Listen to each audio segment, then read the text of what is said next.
একদম পিকে উঠে যাওয়ার পরে লাইফের মিনিং আপনার কাছে কি? অনেক সময় দেখা যায় যে বড় কোম্পানিগুলোতে গেলে দেখা গেল সে 1 বছর ধরে ফেসবুকের একটা বাটনের পিছনেই কাজ করছে।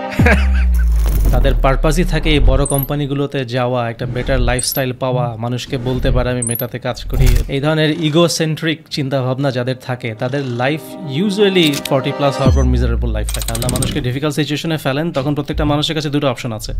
এক হচ্ছে তাহলে এন্টারটেইনমেন্টটাকে আপনি কিভাবে ডিফাইন করেন? মানুষের জীবনে কি কোনো এন্টারটেইনমেন্ট থাকা উচিত? কিন্তু সমস্যা হচ্ছে আমাদের এন্টারটেইনমেন্ট যখন রেস্ট্রিক্টেড টু নেটফ্লিক্স, ইউটিউবের আজে বাজে ভিডিও এবং ফেসবুক এন্ডলেস স্ক্রল, ওইটাই যদি আমার এন্টারটেইনমেন্টের বাউন্ডারি হয় তাহলে তো সমস্যা।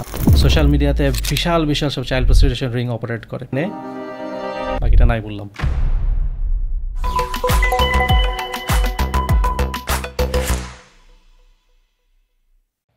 আসসালামু আলাইকুম ভাইয়া। সো আজকের এপিসোড ভাইয়া আমার জন্য খুবই স্পেশাল, কারণ আমরা অলমোস্ট প্রায় 3-4 মাস আগে থেকে কথা বলতেছিলাম যে আমরা রেকর্ডিংটা করব।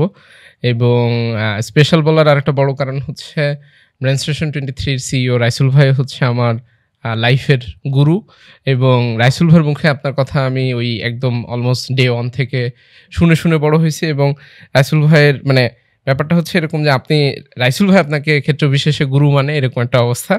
এবং যখন উনি কোনো এক্সিলেন্সের এক্সাম্পল দিতে চায় তখন দেখা যায় আপনার নাম খুব ন্যাচারালি চলে আসে, এরকম একটা ব্যাপার। এবং আপনি প্রায় 25 বছরের মতো সময় ধরে টেকনোলজি, আইটি এই টাইপের জিনিসপত্র নিয়ে কাজ করেন। সো আজকে ওভারঅল শুধুমাত্র টেকনোলজি না, টেকনোলজি ছাড়াও আমরা লাইফ, প্রোডাক্টিভিটি এবং মোস্ট ইম্পর্টেন্টলি আপনি ফেসবুক, মেটা বললে অনেকে হয়তো বা চিনবে না, ফেসবুকে প্রায় 5 বছরের কাছাকাছি সময় আপনি ইঞ্জিনিয়ারিং ম্যানেজার হিসেবে কাজ করছেন এবং খুবই সেন্সিটিভ বা একটা খুবই ক্রিটিক্যাল একটা টিম আপনি লিড করতেন। সো অনেক সময় আমাদের right at this movement youth বা ইয়াং জেনারেশন যারা আছে না চাইতেও ফেসবুকের ভিতরে অনেক বেশি ডুবে যায়। সো সেখান থেকে কিভাবে নিজেদেরকে বাঁচানো যায় এই টাইপের অনেকগুলো জিনিস নিয়ে ভাই কম বেশি কথা বলার চেষ্টা করবো। তবে আমার পার্সোনাল ইন্টারেস্টে একটা কোশ্চেন দিয়ে আমি আজকে ডিসকাশন শুরু করতে চাই, সেটা হচ্ছে আপনি ভাই আপনার লাইফের একদম পিক সাকসেস যেটাকে বলে, কারণ একজন যারা বাংলাদেশ থেকে কম্পিউটার সায়েন্সে বা টেকনোলজি নিয়ে ইন্টারেস্ট আছে তাদের একটা স্বপ্নের মতো বিষয় হইতেছে যে সে গুগল, মাইক্রোসফট বা ফেসবুকের মধ্যে একটা কোম্পানিতে সফটওয়্যার ইঞ্জিনিয়ার হিসেবে বা যে কোনো একটা পজিশন, গুগল ফেসবুকে যদি আমাকে ঝাড়ু দিতে বলে দেন I am absolutely fine to do that আর কি, এরকম একটা ব্যাপার। তো সেই জায়গাটাতে নট অনলি ইঞ্জিনিয়ার, আপনি ইঞ্জিনিয়ারিং ম্যানেজার, এবং in terms of financial gain আমি নাম্বারটা বলতেছি না, বাট এটা মোটামুটি বেশ ভালো একটা, অনেকের হয়তো বা স্বপ্নের মতো একটা জায়গা। সেই জায়গাটাতে আপনি যাওয়ার পরে লাইফের মিনিং আপনার কাছে কি, সাকসেস, ফেইলিওর, এবং কারণ হয় কি একদম পিকে উঠে যাওয়ার পরে আসলে ওভারঅল ফিলিংটা কি, বা উপর থেকে আপনার কাছে পুরো জীবনটা কেমন মনে হয়, সেটা দিয়ে ভাই আজকের ডিসকাশন শুরু করতে চাই। Interesting topic. হ্যাঁ, যে এই ধরনের বড় কোম্পানিগুলোতে যাওয়ার আগে এক ধরনের ক্রেজ থাকে, মনে হয় যে এরকম একটা কোম্পানিতে যেতে পারলে আমার জীবনে আর কিছু লাগবে না। কিন্তু যাওয়ার পরে প্রথম কয়েক মাস সেরকম ফিলিং থাকে, মনে হয় যে আমি হয়তো আমার লাইফের সবচেয়ে বড় অ্যাকমপ্লিশমেন্টটা করে ফেলেছি।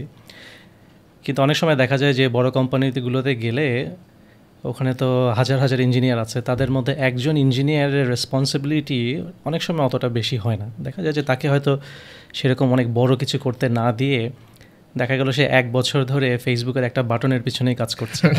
লিটারালি ফেসবুকের এতই কমপ্লিকেটেড সফটওয়্যার যে এদের একটা বাটনের পিছনে দেখা যাবে 10 জনের একটা টিম আছে, কারণ সেই বাটন দিয়ে এত কিছু হতে পারে, সবগুলো ডিল করার জন্য একটা পুরো 10 জনের ইঞ্জিনিয়ারিং টিম লাগে।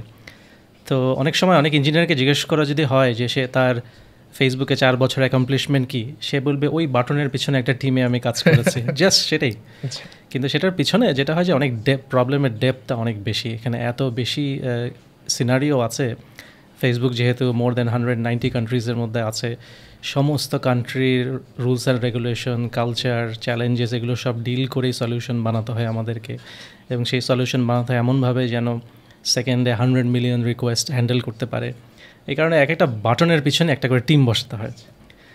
তো অনেকে সেটা নিতে পারে না, অনেকে মনে করে আমার লাইফের অ্যাকমপ্লিশমেন্ট একটা বাটন ফেসবুকে, সে কয়েকদিন পরে ছেড়ে দেয়, মনে করে না আমি একটা স্টার্ট আপ করবো, আরও বড়ো কিছু করবো, আমি ফুল সফটওয়্যার বানাবো প্রথম থেকে শেষ পর্যন্ত। আবার অনেকে দেখে যে আমার মিশনটা কি, আমার মিশনটা আসলে একটা অনেক বড় মিশন, এখানে আমি 3 বিলিয়ন মানুষকে নিয়ে ডিল করতে পারছি, সেই সুযোগ হয়তো আমি লাইফে আর কখনো পাবো না।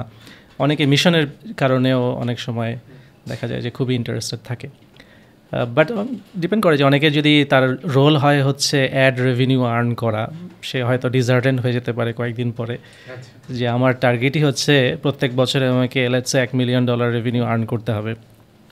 অনেকেই টার্গেটটা হয়তো বেশি দিন প্যাশনেট থাকতে পারে না, কিন্তু কারো টার্গেট যদি থাকে তাকে 1 মিলিয়ন চিলড্রেনকে হার্ম থেকে সেভ করতে হবে।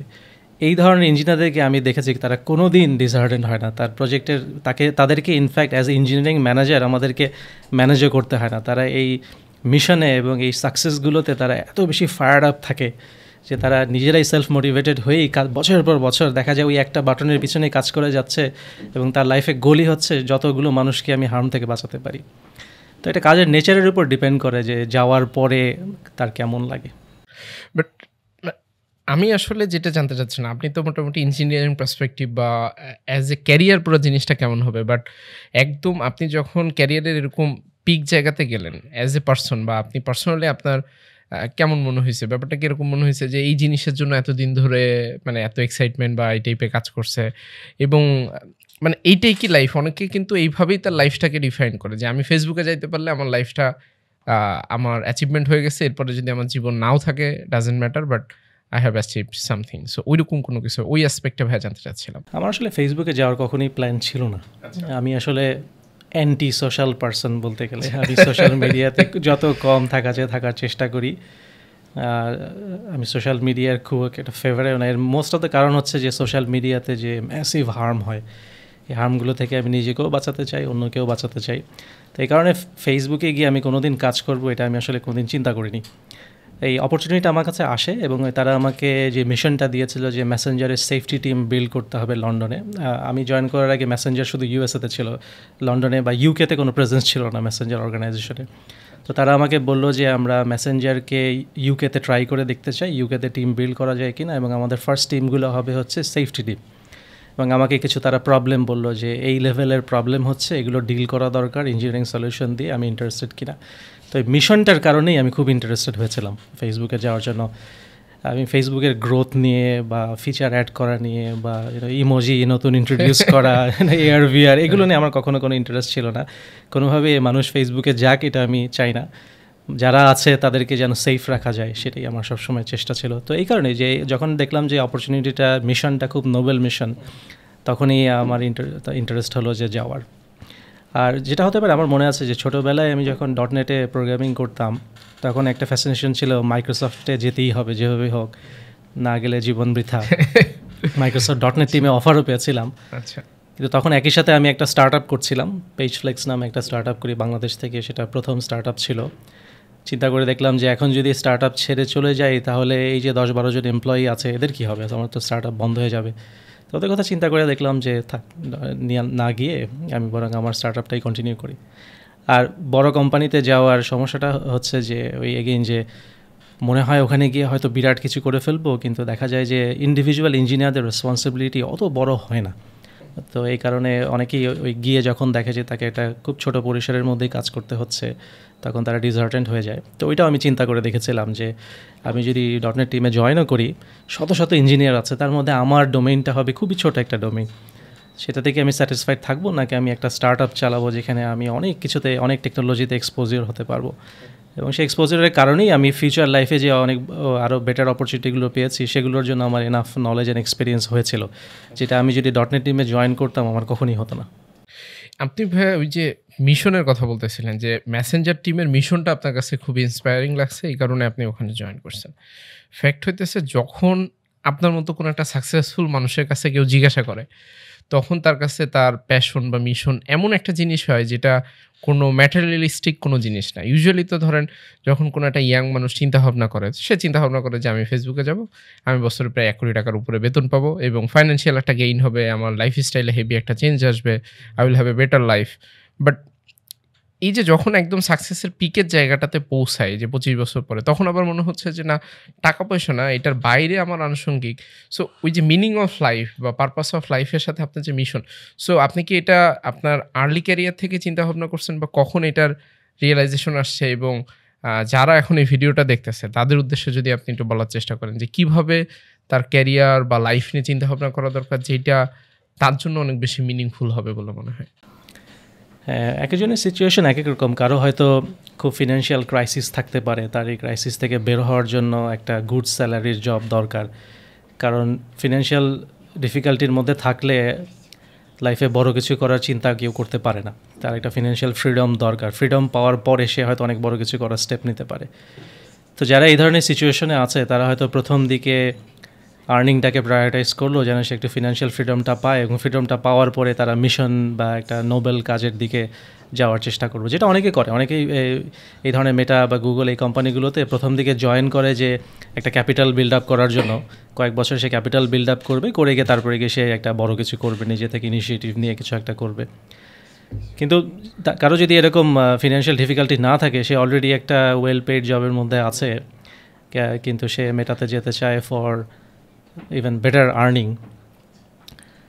আমি বলবো যে এই ধরনের লাইফ ফুলফিলিং হয় না। আমি দেখেছি যে যারাই এই তাদের পারপাসই থাকে এই বড় কোম্পানিগুলোতে যাওয়া, একটা বেটার লাইফস্টাইল পাওয়া, মানুষকে বলতে পারে আমি মেটাতে কাজ করি, বা একটা এই লোগো পাওয়া, এই ধরনের ইগোসেন্ট্রিক চিন্তাভাবনা যাদের থাকে, তাদের লাইফ ইউজুয়ালি পরের দিকে গিয়ে 40+ হওয়ার পর মিজারেবল লাইফ হয়। তাদের এক ধরনের মিড লাইফ ক্রাইসিস হয়, যে তারা রিয়েলাইজ করে যে হোল লাইফ তারা শুধু টাকা আর্ন করার চেষ্টা করেছে, এছাড়া তাদের লাইফে আর কোনো টার্গেট ছিল না, যেটা একটা এমটি গোল। এই গোলের পিছনে জীবন দেওয়ার পরে লাইফে স্যাটিসফ্যাকশন আসলে আসে না। তো আলহামদুলিল্লাহ আমার একটা ছোটোবেলা থেকেই আমার প্যাশন ছিল যে আমি মানুষের জন্য বড় কিছু করব। সেটা যদি মেটাতে গিয়ে করতে পারি করব, নাহলে অন্য যে কোনো কোম্পানিতে থেকে হলেও করব। আমি সবসময় কোম্পানি নিজে বিল্ড করার দিকে আমার আগ্রহ বেশি ছিল, যেন আমি অনেকজন ইঞ্জিনিয়ারের জন্য আর্নিংয়ের সোর্স করে দিতে পারি এবং একের সাথে বড় কিছু বানাতে পারি। তো এভাবে আমি নিজেও 4টা স্টার্ট আপ করেছিলাম, কো-ফাউন্ডার হিসেবে ছিলাম, শুরু থেকে স্টার্ট করেছিলাম। ওইদিকে আমার প্যাশন ছিল। আর বড় কোম্পানিতে গেলেও আমি সবসময় খুঁজে দেখেছি যে যেই কাজটা করছি সেটা একটা বড় কাজ হবে কিনা, নোবেল কাজ হবে কিনা, যেটা আমি অ্যাচিভমেন্টের জন্য প্রাউড ফিল করতে পারবো। নট জাস্ট বিকজ আমি একটা বড় কোম্পানিতে কাজ করেছি বা আমি একটা রিচ লাইফস্টাইল লিড করছি, যেই ডেলিভারিটা দিলাম সেই ডেলিভারিটা মানুষের জন্য একটা বড় উপকার হচ্ছে কিনা। যখন আপনি এই যে নোবেল কাজের কথা বললেন ভাই, মানে নোবেল কাজ থেকে নিজের পার্সোনাল স্যাটিসফ্যাকশনের যে ব্যাপারটা, এটা কি আপনার কাইন্ড অফ ওই স্পিরিচুয়াল যে আন্ডারস্ট্যান্ডিং আছে সেখান থেকে আসছে, নাকি মানে এই ধরনের আন্ডারস্ট্যান্ডিংটা যাদের নাই বা তারা তৈরি করতে পারে কিভাবে, এবং এটা আসলে লং টার্মে বেনিফিটের সাথে বা স্পিরিচুয়াল দিক থেকে যদি আপনি একটু শেয়ার করতে চান? হ্যাঁ, কিছুটা স্পিরিচুয়াল সাইডে অবশ্যই হেল্প করে। আমাদের ইসলামের টিচিংই তো হচ্ছে আখিরাতের দিকে ফোকাস করা। তো যখন একজন মানুষ দেখছে যে তার লাইফে প্রতিদিন 10 থেকে 12 ঘন্টা যাচ্ছে শুধু দুনিয়াকে এনরিচ করার পিছনে, সেটা তো কখনোই ইসলামের টিচিং না। ইসলামের টিচিং হচ্ছে আখিরাত এনরিচ করা। তো এই আখিরাতের চিন্তা মাথায় থাকলে মানুষ লং টার্ম করে চিন্তা করে। আমাদের ধরেন আমরা যদি মুসলিমদের ক্যারিয়ার চিন্তা করি, আমাদের 2টা ক্যারিয়ার আছে। একটা হচ্ছে ফর নেক্সট 30-40 ইয়ার্স এই পৃথিবীতে একটা ক্যারিয়ার বিল্ড আপ করবো, তারপরে গিয়ে হচ্ছে আনলিমিটেড ক্যারিয়ার, বিলিয়ন্স অফ ইয়ার্সের একটা ক্যারিয়ার বিল্ড আপ করতে হবে। তো কেউ যদি 30-40 ইয়ার্সের ক্যারিয়ারের জন্য দিনে 10-12 ঘন্টা দিয়ে দেয়, আর ফিউচারে গিয়ে যে বিলিয়ন্স অফ ইয়ার্সের একটা ক্যারিয়ার আছে সেটার পিছনে যদি খুব কম টাইম দেয়, তাহলে সেটা ভুল ইনভেস্টমেন্ট, তাই না? সেই ইনভেস্টমেন্টটার তাহলে রাইট ইনভেস্টমেন্ট হচ্ছে না। তো আমার মাথায় ওই চিন্তাটা সবসময় ছিল যে আমি যেন ব্যালেন্স করি আমার টাইম, আমার ইনভেস্টমেন্ট এনার্জি যেন ব্যালেন্স হয় দুনিয়া এবং আখিরাতের ক্যারিয়ার, দুটোই ক্যারিয়ার বিল্ড আপ করার পিছনে। সো ভাই, আমরা যখন এই যে টেকনোলজি নিয়ে কথা বলতেছি এবং যখন আমাদের স্পিরিচুয়ালের একটা জিনিস চলে আসে, ক্ষেত্র বিশেষে তো আসলে ইন্টারনেটের ভিতরে অনেক জায়গা আসলে খুবই সিরিয়াস রকম ডার্ক, এবং ইন্টারনেটে এত এক্সপোজার, সেখানে নিজের স্পিরিচুয়ালিটি ঠিক রাখা বা ইমান ঠিক রাখা অনেক সময় খুব ক্রিটিক্যাল জায়গা তৈরি হয়ে যায়। সেখানে অনেকে চিন্তা করে যে এই যে টেকনোলজি ক্যারিয়ার বা সফটওয়্যার ইঞ্জিনিয়ারিং, আমি এমন একটা টুল বানাবো যেটা দিয়ে আবার মানুষজনের হার্ম হবে কিনা, বা আমি এবার পাপের ভাগিদার হয়ে যাব কিনা। তো সেই জায়গাটাতে আপনি তো স্পিরিচুয়ালি এখন হেভিলি চেষ্টা করেন এবং ওইটা নিয়ে আপনার খুব ভালো পড়াশোনা আছে, স্টাডি আছে। সো ওই রিসার্চ এবং স্টাডির বেসিসে যদি আপনি বলতে চান যে টেকনোলজিতে কোনো একটা মুসলিম যদি তার ক্যারিয়ার বিল্ড করতে চায়, সেটা কি অন্যান্য যে তার কাছে ক্যারিয়ার অপশন আছে সেটার থেকে কি সেফেস্ট কিনা, নাকি টেকনোলজিতে একটু অনেক চিন্তাভাবনা করে ঢোকা উচিত? কিছু তো রেসপন্সিবিলিটি নিতে হবেই। যেই প্রোডাক্টগুলো আমরা বানাচ্ছি সেই প্রোডাক্টগুলোর ইউজ কী হবে সেটা তো জানাটা আমাদের অবশ্যই দায়িত্ব। সেটা যে সফটওয়্যার ইঞ্জিনিয়ারিংয়ের দায়িত্ব তা না, অন্যান্য সমস্ত প্রফেশনে আমাকে দিয়ে যেই কাজটা করতে বলা হচ্ছে সেটার কনসিকুয়েন্স কী হবে আমাদের কিছুটা হলেও চিন্তা করে দেখা উচিত। এখন এখানে আপনি যদি ইসলামিক রুলিং বলেন যে আমি কি রেসপন্সিবল যে আমি যে জিনিসটা বানাচ্ছি সেটা নিয়ে অন্য কেউ যদি হার্ম করে সেটার জন্য কি আমি রেসপন্সিবল কিনা? এখানে আপ টু সার্টেন পয়েন্ট আমি যদি একটা গান বানাই, সেটা একজন পুলিশ নিতে পারে, নিয়ে সেফটি দিতে পারে, অথবা একজন গ্যাংস্টার নিয়ে সে হার্ম করতে পারে। এখন আমি গান বানিয়ে রেখেছি, সেটা কে নিল এবং নিয়ে কি করলো সেটার রেসপন্সিবিলিটি সবসময় আমার নাও হতে পারে, কিন্তু সেল করার সময় দেখা কাকে আমি দিচ্ছি, জেনে শুনে একজন গ্যাংস্টারকে দিচ্ছি কি না, সেটা তো আমাকে অবশ্যই, সেই রেসপন্সিবিলিটি অবশ্যই আমার আছে। তা আপ টু সার্টেন পয়েন্ট আমাদের রেসপন্সিবিলিটি আছে, যে একটা কোরআনিক প্রিন্সিপাল আছে, ওয়ালা তাজিরু ওয়াজিরাতুন ওয়াজরা উখরা, যে no one shall bear the burden of other. যে আমি যে জিনিসটা বানালাম সেটা ইটসেলফ যদি ইভিল না হয়, সেটা যদি গুড ইউজ থাকে, কেউ যদি সেটাকে নিয়ে ইভিল কাজ করে, সেটার রেসপন্সিবিলিটি আমার না, সেটা তার রেসপন্সিবিলিটি, যেহেতু আমি যেটা বানিয়েছি সেটার গুড এবং ব্যাড দুই রকম ইউজই হতে পারে।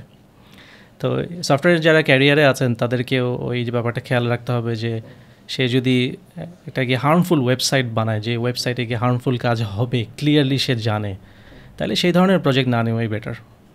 আচ্ছা, তো এইটার সাথে ভাইয়া কানেক্টেড ওয়েতে যদি একটা জিনিস একটু বলার চেষ্টা করি, আপনি যেহেতু বাই প্রফেশন ইঞ্জিনিয়ার, আপনি পড়াশুনো করছেন আপনার আর্লি ক্যারিয়ারে ইঞ্জিনিয়ারিং নিয়ে, সো সেখানে আপনি সফটওয়্যার ইঞ্জিনিয়ারিং এবং আপনার একদম আর্লি ক্যারিয়ার থেকে সেই 2002 বা ওই সময় থেকে যখন বাংলাদেশে ইন্টারনেটের এত এক্সপোজার ছিল না, সেই সময়ে আপনি অ্যাটলিস্ট আমি যতটুকু জানি, রাইসুল ভাইয়ের কাছ থেকে যতটুকু শুনছি, যে এমন এমন অ্যাপ্লিকেশন তৈরি করার আপনার সুযোগ হয়েছে যেখানে হার্ডকোর ইঞ্জিনিয়ারিংয়ের প্রয়োজন হয়েছে এবং চিন্তাভাবনা করার, এবং তো সেখানে তো অবশ্যই অনেক টাইম স্পেন্ড হয়েছে এবং মাথা খাটাইতে হয়েছে, এবং আপনার ক্যারিয়ার আপনি যেই কোম্পানিগুলোতে কাজ করছেন মোটামুটি লোকাল ইন্টারন্যাশনালি সব রিনাউন্ড কোম্পানিগুলোতে কাজ করছেন। এইটার পাশাপাশি যে আপনার ইসলাম নিয়ে বা স্পিরিচুয়ালিটি নিয়ে কিন্তু আপনার একটা সিরিয়াস অ্যাটেনশন আছে, এবং আপনি 4টা বই লিখছেন যেটার নাম পড়ো 1 2 3 4, এবং সেটার ভিতরেও দেখা যায় যে আপনি স্পিরিচুয়ালিটি কাইন্ড অফ আপনি ওটাকে আরও ডিপ ডাউন করার চেষ্টা করছেন। সো মানে কোন টাইমে আপনার মনে হইলো যে স্পিরিচুয়ালিটির দিকে আপনার অনেক বেশি ফোকাস দেওয়া দরকার? কারণ ইঞ্জিনিয়ার মানুষ, আপনি কোড লিখবেন, আপনার এইদিকেই ফোকাস থাকবে, আপনি আবার আলাদা করে, কারণ স্পিরিচুয়ালিটির ভিতরে ঢুকতে হলে আসলে টাইম দিতে হয়, কারণ ওইটার ভিতরে এত এত কোশ্চেন এবং এত ডিপ। সো ওইটার জার্নিটা সম্পর্কে ভাই একটু জানতে চাই। হ্যাঁ, এটাই যে আমি বলবো যে আমার মাথায় স্পিরিচুয়ালিটি ডেডিকেটেড টাইম দেওয়ার চিন্তা তখনই আসে যখন আমার কিছু ফিনান্সিয়াল ফ্রিডম আসে। যতক্ষণ পর্যন্ত আমি খুবই ফিনান্সিয়াল ডিফিকাল্টিতে ছিলাম, আমার ছোটোবেলা থেকে আমার একটু ডিফিকাল্টির মধ্যে আমাকে বড় হতে হয়েছে, বা সেই ডিফিকাল্টিটা ব্লেসিংও ছিল আমার জন্য, যে আমার উপর সার্টেন একটা প্রেশার ক্রিয়েট করছে, যার জন্য আমি মোটিভেটেড হয়ে অনেক কিছু করেছি যেটা হয়তো আমি না থাকলে কখনো করতাম না। তো আমি মনে করি যে ফিনান্সিয়াল স্ট্রাগল একটা ব্লেসিং। সবাই মনে করে ফিনান্সিয়াল স্ট্রাগল হচ্ছে একটা কার্স, লাইফে ডিসঅ্যাডভান্টেজ, কিন্তু আমি মনে করি যে ফিনান্সিয়াল স্ট্রাগল একটা ব্লেসিং। এটা মানুষকে পুশ করে এমন কিছু করার জন্য যেটা এই ফিনান্সিয়াল ক্রাইসিস যে এক প্রকার আপনার জন্য মোটিভেশন ফ্যাক্টর হিসেবে কাজ করছে, ওইটা রিলেটেড যদি আপনার কোনো স্টোরি শেয়ার করতে। হ্যাঁ, যেমন ফর এক্সাম্পল যে আমি প্রায় 8 বছর বা 9 বছর 2টো কোম্পানিতে কাজ করেছি, সকাল 9টা থেকে 5টা, 6টা থেকে রাত 1টা। আপনিও বোধহয় সিমিলার টাইপের এক্সপেরিয়েন্স আছে আমার, যেটা আমি কখনোই করতাম না আমার যদি এনাফ ফিনান্সিয়াল ফ্রিডম থাকতো। আমি করেছি কারণ আমার একটা কোম্পানিতে কাজ করে হচ্ছে না, সো আমাকে 2টো কোম্পানি, আমার ফ্যামিলির রেসপন্সিবিলিটি নিতে হয়েছিল, এই কারণে আমাকে। তখন ভাই আপনি ইউনিভার্সিটি শেষ করছেন নাকি ইউনিভার্সিটিতে ছিলেন? তখন বোধহয় আমি ঢাকা কলেজে ঢুকেছি কেবল, মাত্র কলেজে পড়াশোনা কলেজে শুরু করেছি। ইনফ্যাক্ট তারও আগে থেকে আমি জাস্ট এসএসসি দেওয়া শেষ করলাম। এসএসসির পর থেকে আপনি এরকম? আমি এসএসসি থেকেই এসএসসি একটু আগে থেকেই আমি ফুল টাইম একটা কোম্পানিতে কাজ করতাম। তো ওই প্রেশারটার মানে যেহেতু একটা প্রেশার ছিল আমাকে, তার কারণে দেখা গেছে যে আমি 8 বছর 2টো কোম্পানিতে কাজ করেছি, যেটার বেনিফিটটা হচ্ছে ওই 8 বছরে আমি অলমোস্ট 16 বছর ওয়ার্কিং এক্সপিরিয়েন্স পেয়েছি। আমার সাথে যারা 8 বছর প্রফেশনালি কাজ করেছে ওরা আমার থেকে 8 বছর কম এক্সপিরিয়েন্স, যেটা আমার লাইফ রেস্ট অফ দ্য লাইফে আমাকে অনেক অ্যাডভান্টেজ দিয়েছে, যে অল্প সময়ে আমি ডাবল এক্সপিরিয়েন্স পেয়েছি এভরিওয়ান এলস, আমার পিয়ারদের থেকে, কম্পিটিটরে। তো ডাবল কোম্পানিতে কাজ করার সুবিধা হচ্ছে যে ডাবল ডিফারেন্ট টাইপস অফ প্রোডাক্টের দিকে আমার এক্সপোজার হচ্ছে, ডিফারেন্ট টেকনোলজির দিকে আমার এক্সপোজার হচ্ছে। তো এটা আমার জন্য একটা অনেক বড় বেনিফিট হয়েছিল। রেস্ট অফ দ্য ক্যারিয়ারে আমি দেখেছি যে এই সাডেন একটা ডাবল বুস্ট নলেজ এবং এক্সপিরিয়েন্স, এটা আমাকে অনেক কাজে লেগেছে, যেটা আমি কখনোই করতাম না যদি আমার ওই প্রেশারটা না থাকতো। আমি একটা চাকরি করে টায়ার্ড হয়ে বাসায় রেস্ট অফ দ্য ডে এন্টারটেনমেন্টে পার করে দিতাম। একটা তো আপনি বললেন ভাই ফাইন্যান্সিয়াল বার্ডেন, অনেকের কিন্তু আমরা রাইট এট দিস মোমেন্ট এই এপিসোড যারা দেখতেছে, I am more than sure যে এরকম অনেক মানুষজন আছে যাদের ফাইন্যান্সিয়াল বার্ডেন আছে, খুব ক্রিটিক্যাল সিচুয়েশনের ভিতরে আছে, ফ্যামিলির অবস্থা খুব জটিল, স্টিল তার যে লাইফে কিছু একটা করা দরকার সেটা তার মাথার ভিতরে টনক নড়ে না।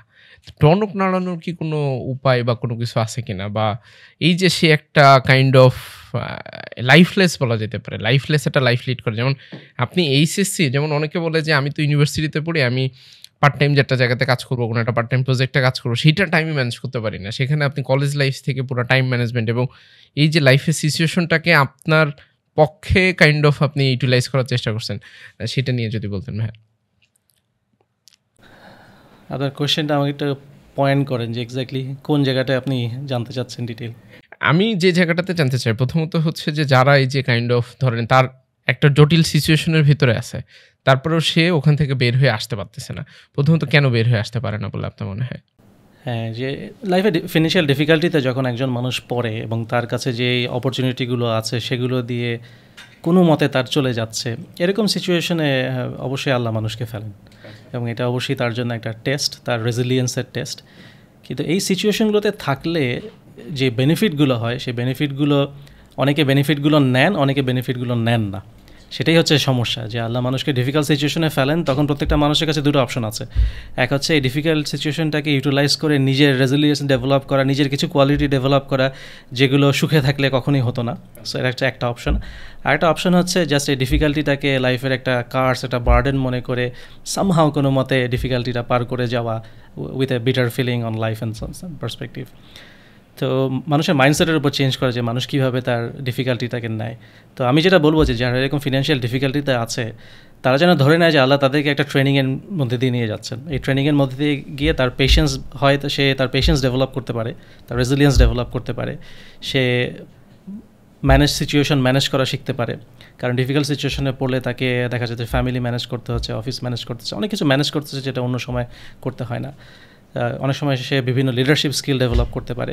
তো সব দিক থেকেই এটা ডিফিকাল্টিতে পড়াটা হচ্ছে তার জন্য সবসময় একটা অপরচুনিটি। এমন কিছু জিনিসে সে এক্সপোজার হবে যেটা অন্য সময় হতো না, এবং এমন কিছু রিয়েল লাইফ চ্যালেঞ্জ সে ফেস করবে যেটা অন্য সময় কখনো করতো না।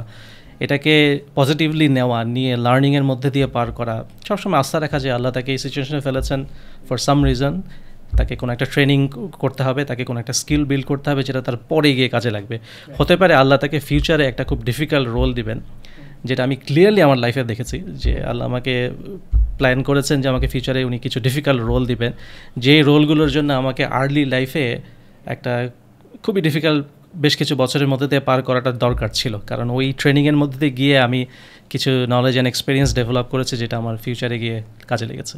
মানে এটা পুরোপুরি আসলে বিশ্বাসের ব্যাপার। কারণ আমি যখন সিচুয়েশনে পড়ছি সেই জায়গাটাতে বিশ্বাস করা যে এখান থেকে আমি বের হব এবং আল্লাহ আমাকে একটা টেস্টের ভিতর দিয়ে নিয়ে যাচ্ছে, সো এখান থেকে হয়তো একটা রাইট পাথের দিকে ইনশাল্লাহ যাব। আপনি যদি দেখেন সমস্ত সাকসেসফুল লোকজনদের লাইফস্টাইল বা তাদের লাইফ হিস্টোরি যদি দেখেন, আপনি সেটা ইউএস প্রেসিডেন্ট বারাক ওবামা থেকে শুরু করে গুগলের সিইও বা ইলন মাস্কের কথা যদি বলেন, হ্যাঁ, লাইফ দেখেন যে তারা এখন যে বড় স্কেলের কাজগুলো করছে সেগুলোর জন্য তাদের যে নলেজ এবং স্কিল দরকার সেগুলো সবই এসেছে তাদের আর্লি লাইফের ডিফিকাল্টি থেকে। ওই আর্লি লাইফের ডিফিকাল্টিতে না থাকলে কখনো তারা এত বড় স্কেলে ডিফিকাল্টি হ্যান্ডেল করতে পারতো না। ওই যে রেজিলিয়েন্সটা দরকার, ওই যে ফাস্ট থিঙ্কিং, বিভিন্ন সিচুয়েশনে কীভাবে ডিল করতে হবে সিচুয়েশন, এগুলো ডিফিকাল্ট সিচুয়েশনে পড়ে ট্রেনিং না নিলে হয় না। আচ্ছা, এই আমরা যেখান থেকে ডিসকাশনটা শুরু করছিলাম যে আপনার সোর্স অফ স্পিরিচুয়ালিটি, মানে লাইফের কোন জায়গাটাতে মনে হলো যে না স্পিরিচুয়ালিটি নিয়ে আমাকে আরও ডিপলি চিন্তা ভাবনা করা দরকার। হ্যাঁ, এটা যেটা হয় যে একটু বয়স হওয়া শুরু হলে তখন একটা সময় গিয়ে লাইফের বিভিন্ন, আপনার জন্য কত বয়সে এটার ফিলিং হয়েছিল? মেবি 26-27-এর দিকে, যে লাইফে কিছু ট্র্যাজিক ঘটনা ঘটলে একটা ধাক্কা লাগে। ওরকম কয়েকটা ধাক্কা আমি খেয়েছিলাম, বড় সেটা ধাক্কা। সে ধাক্কাগুলো খাওয়ার পরে আমি সিরিয়াসলি চিন্তা করা শুরু করি যে এখন তো লাইফ কিছু করা দরকার। ফুল লাইফে আমি এ পর্যন্ত ডেডিকেট করে দিয়েছি, সামহাও টাকা আর্ন করতে হবে, সেটাকে স্পেন্ড করতে হবে, একটা কোয়ালিটি লাইফ লিড করতে হবে। এই সাইকেলটা তো এই যে earn money, spend money, that's it. এর বাইরে কিছু করা দরকার। প্লাস আমার ছোটোবেলা থেকে কিছু ইসলাম নিয়ে পড়াশুনো ছিল, সেটাও একসময় আস্তে আস্তে আমাকে কন্টিনিউয়াসলি আমার ভিতরে একটা গিল্টি ফিলিং তৈরি করতো যে আমি যখন খুব ছোট ছিলাম তখন ইসলামের প্রতি আমার অনেক আগ্রহ ছিল, তো মাঝখানে গিয়ে দেখা গেল যে প্রায় 10-12-15 বছর আমি ইসলাম থেকে অনেক ডিটাচড হয়ে গেছিলাম। ইনফ্যাক্ট মানে তখন আমার জাস্ট নাম মুসলিম ছিল, আর কিছুই ছিল না আমার লাইফে, ইসলামের আর কিছুই ছিল না। তো এই পুরো পিরিয়ডটাই আমার ভিতরে ভিতরে ওই ছোটোবেলার ওই ইসলামিক যে মাইন্ডসেটটা ছিল ওটা আমাকে সবসময় ডিস্টার্ব করতো। তো একটা সময়কে রিয়েলাইজ করলাম যে এভাবে বাকি জীবন পার করলে তো হবে না। যেমন যেই ট্র্যাজিক সিচুয়েশনগুলো আমাকে ধাক্কা দিয়েছে, আমি চিন্তা করছিলাম যে এর চেয়ে একটা ট্র্যাজিক সিচুয়েশন যদি আমার লাইফে হয়, আমার লাইফ যদি এন্ড হয়ে যায় রিসেন্টলি, তাহলে তো আমার আল্লাহর সামনে দাঁড়িয়ে মুখ দেখানোর মতো কিছু বলার মতো নেই। সো তখন থেকে আমি সিরিয়াসলি চিন্তা করা শুরু করলাম যে আমাকে অ্যাটলিস্ট কিছু একটা বলানোর মতো মুখ থাকতে হবে, আল্লাহর সামনে দাঁড়িয়ে ডিফিকাল্ট কোয়েশ্চেনগুলো যেন আমি অ্যান্সার করতে পারি। ওইখান থেকে আসে। আমি মাঝে মাঝে রিহার্স করতাম, যে আমি সিরিয়াসলি রিহার্স করতাম আমি আল্লাহর সামনে দাঁড়িয়েছি, ভিজুয়ালাইজ, হ্যাঁ আল্লাহ আমাকে এই কটা ডিফিকাল্ট কোয়েশ্চেন করেছেন, আমি অ্যান্সার কী দিব। আমি নিজেই তো নিজেকে অ্যান্সার দিতে পারতাম না। সো তখন থেকে আমার সিরিয়াস চিন্তা হয় যে এই অ্যান্সারগুলো না, আমি যদি নিজেই নিজেকে ডিফেন্ড করতে না পারি, কীভাবে আমি আল্লাহর সামনে ডিফেন্ড করবো নিজেকে। সো তখন থেকে আস্তে আস্তে সিরিয়াস হওয়া শুরু করি, যে আস্তে আস্তে একটু সিস্টেমেটিকলি একাডেমিক্যালি পড়া শুরু করে তারপরে একটা সময় গিয়ে পড়তে পড়তে যখন দেখলাম আমার নিজে অনেক বেনিফিট হচ্ছি, আমি নিজে এমন কিছু জিনিস শিখছি যেগুলো আমার জন্য অনেক আহা মোমেন্ট তৈরি করছে, যে আহা এই জিনিস আমাকে যদি এর আগে কেউ বলতো ইসলাম নিয়ে, তাহলে তো আমি অনেক আগে থেকে ইসলাম নিয়ে সিরিয়াস থাকতাম, অনেক প্র্যাকটিসিং হতাম। এই জিনিসগুলো কেন সাধারণ মানুষকে জানানো হচ্ছে না? এগুলো তো আমার মতো ইঞ্জিনিয়ার টাইপের মেন্টালিটির মানুষদের জন্য বা ইভেন মডার্ন যারা আছে তাদের সবার জন্য দরকার। সবাই মাথার মধ্যে, মানে আপনি আমি যদি চিন্তা করে দেখেন এবং আমরা যদি 100 জন মুসলিমকে প্রোফাইল করি, দেখা যাবে সবার মাথায় ইসলাম নিয়ে কিছু ডিফিকাল্ট কোয়েশ্চেন আছে, কিছু ডাউট আছে, এগুলো সে মুখে বলে না সমস্যার ভয়ে, কিন্তু তার ভিতরে ভিতরে আছে। এবং বেশিরভাগ সময় সে বেনিফিট অফ ডাউট দেয় যে না না ইসলাম ধর্ম ঠিক আছে, এটা আমার মাথায় প্রশ্নটা হচ্ছে ভুল প্রশ্ন, চেপে গিয়ে সে কোনো মতে ইসলাম নিয়ে পার করে যাচ্ছে। কিন্তু তার ভিতরে এই ডাউটগুলো আছে, কোয়েশ্চেনগুলো আছে।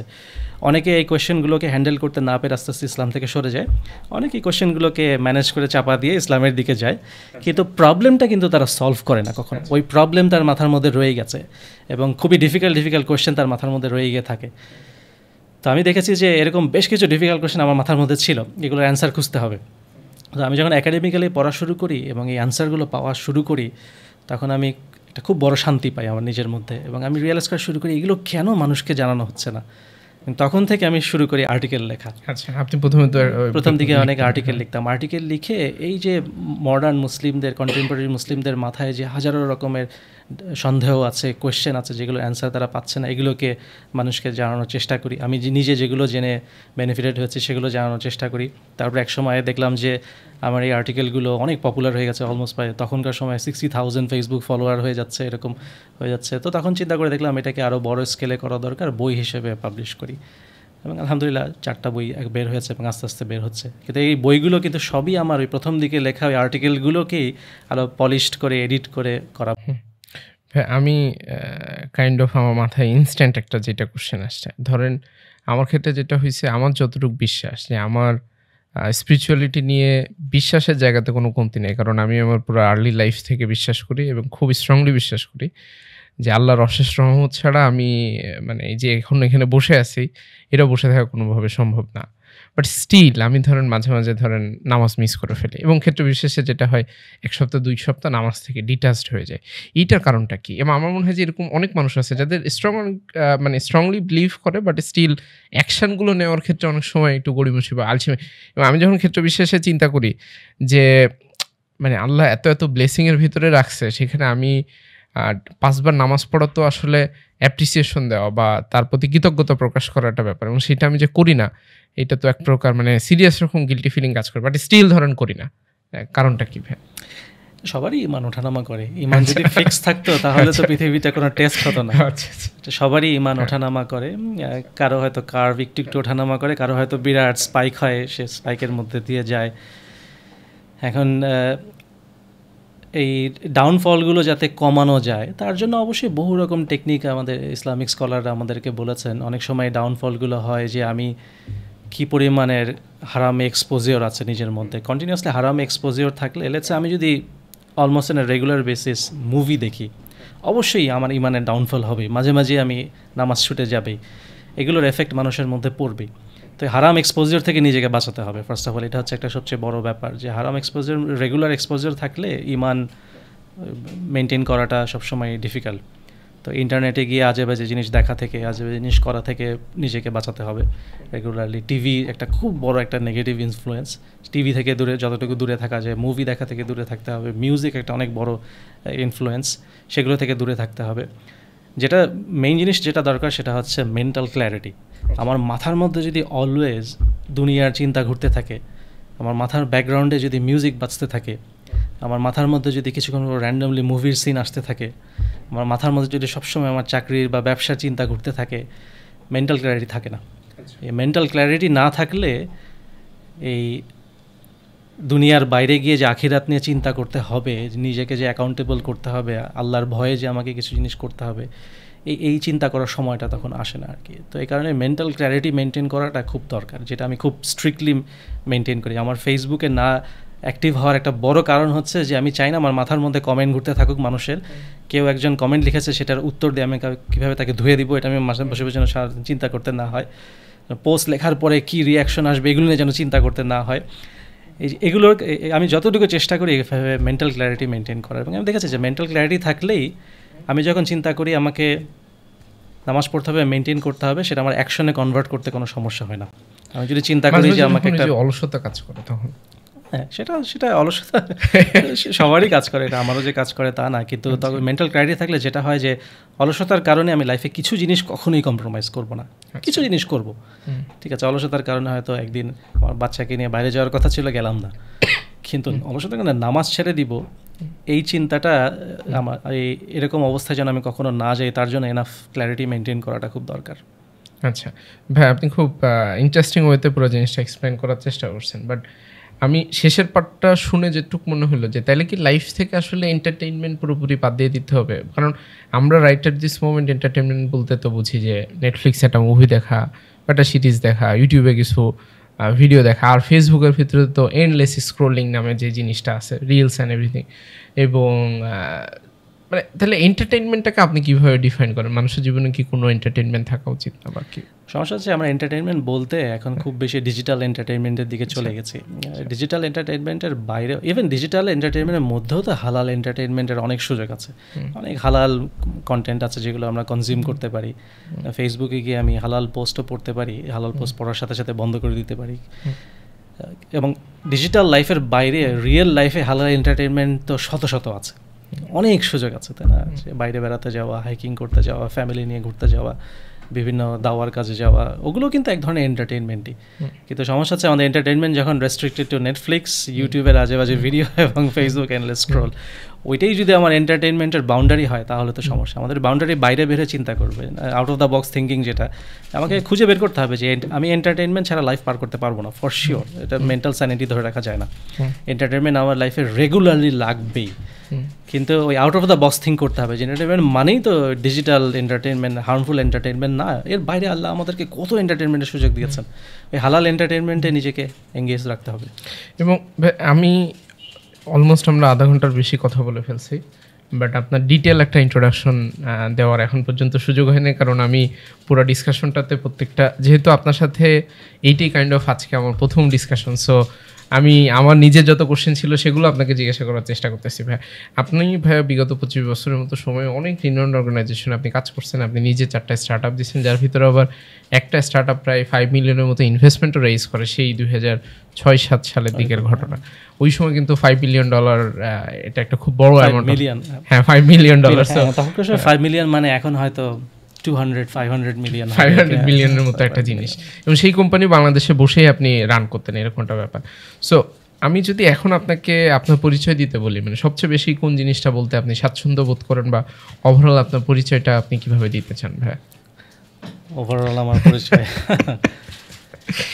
আমার লাইফে ধরেন মেজর 3টা অ্যাকমপ্লিশমেন্ট যদি আমি বলি, তাহলে ওই স্টার্ট আপটা অবশ্যই প্রথম একটা বড় ব্যাপার ছিল, যে আমরা একটা পায়োনিয়ার কাজ করেছিলাম বাংলাদেশে। তখন ইনফ্রাস্ট্রাকচারই ছিল না, internet speed, highest internet speed ছিল 256 kbps। 256 kbps ইন্টারনেট দিয়ে একটা ওয়েব স্টার্ট আপ বানানোর মতো চিন্তা কোনো পাগল ছাড়া কেউ করবে না বাংলাদেশে থেকে।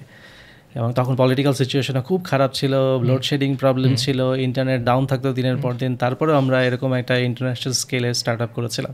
এবং আমি যদি আইডিয়া দিই স্টার্ট আপটা কী ছিল, যে ওই ওয়েব 2 আসার আগে ওয়েবসাইটগুলো তো ছিল হচ্ছে যে একটা পেজের মধ্যে অনেকগুলো লিঙ্ক আছে, একটা লিঙ্কে ক্লিক করব, কিছুক্ষণ প্রোগ্রেস বার দেখবো, আর একটা পেজ আসবে, আবার লিঙ্কে ক্লিক করবো, প্রোগ্রেস বার দেখবো, পেজ আসবে। এই ছিল ওয়েব 1.0।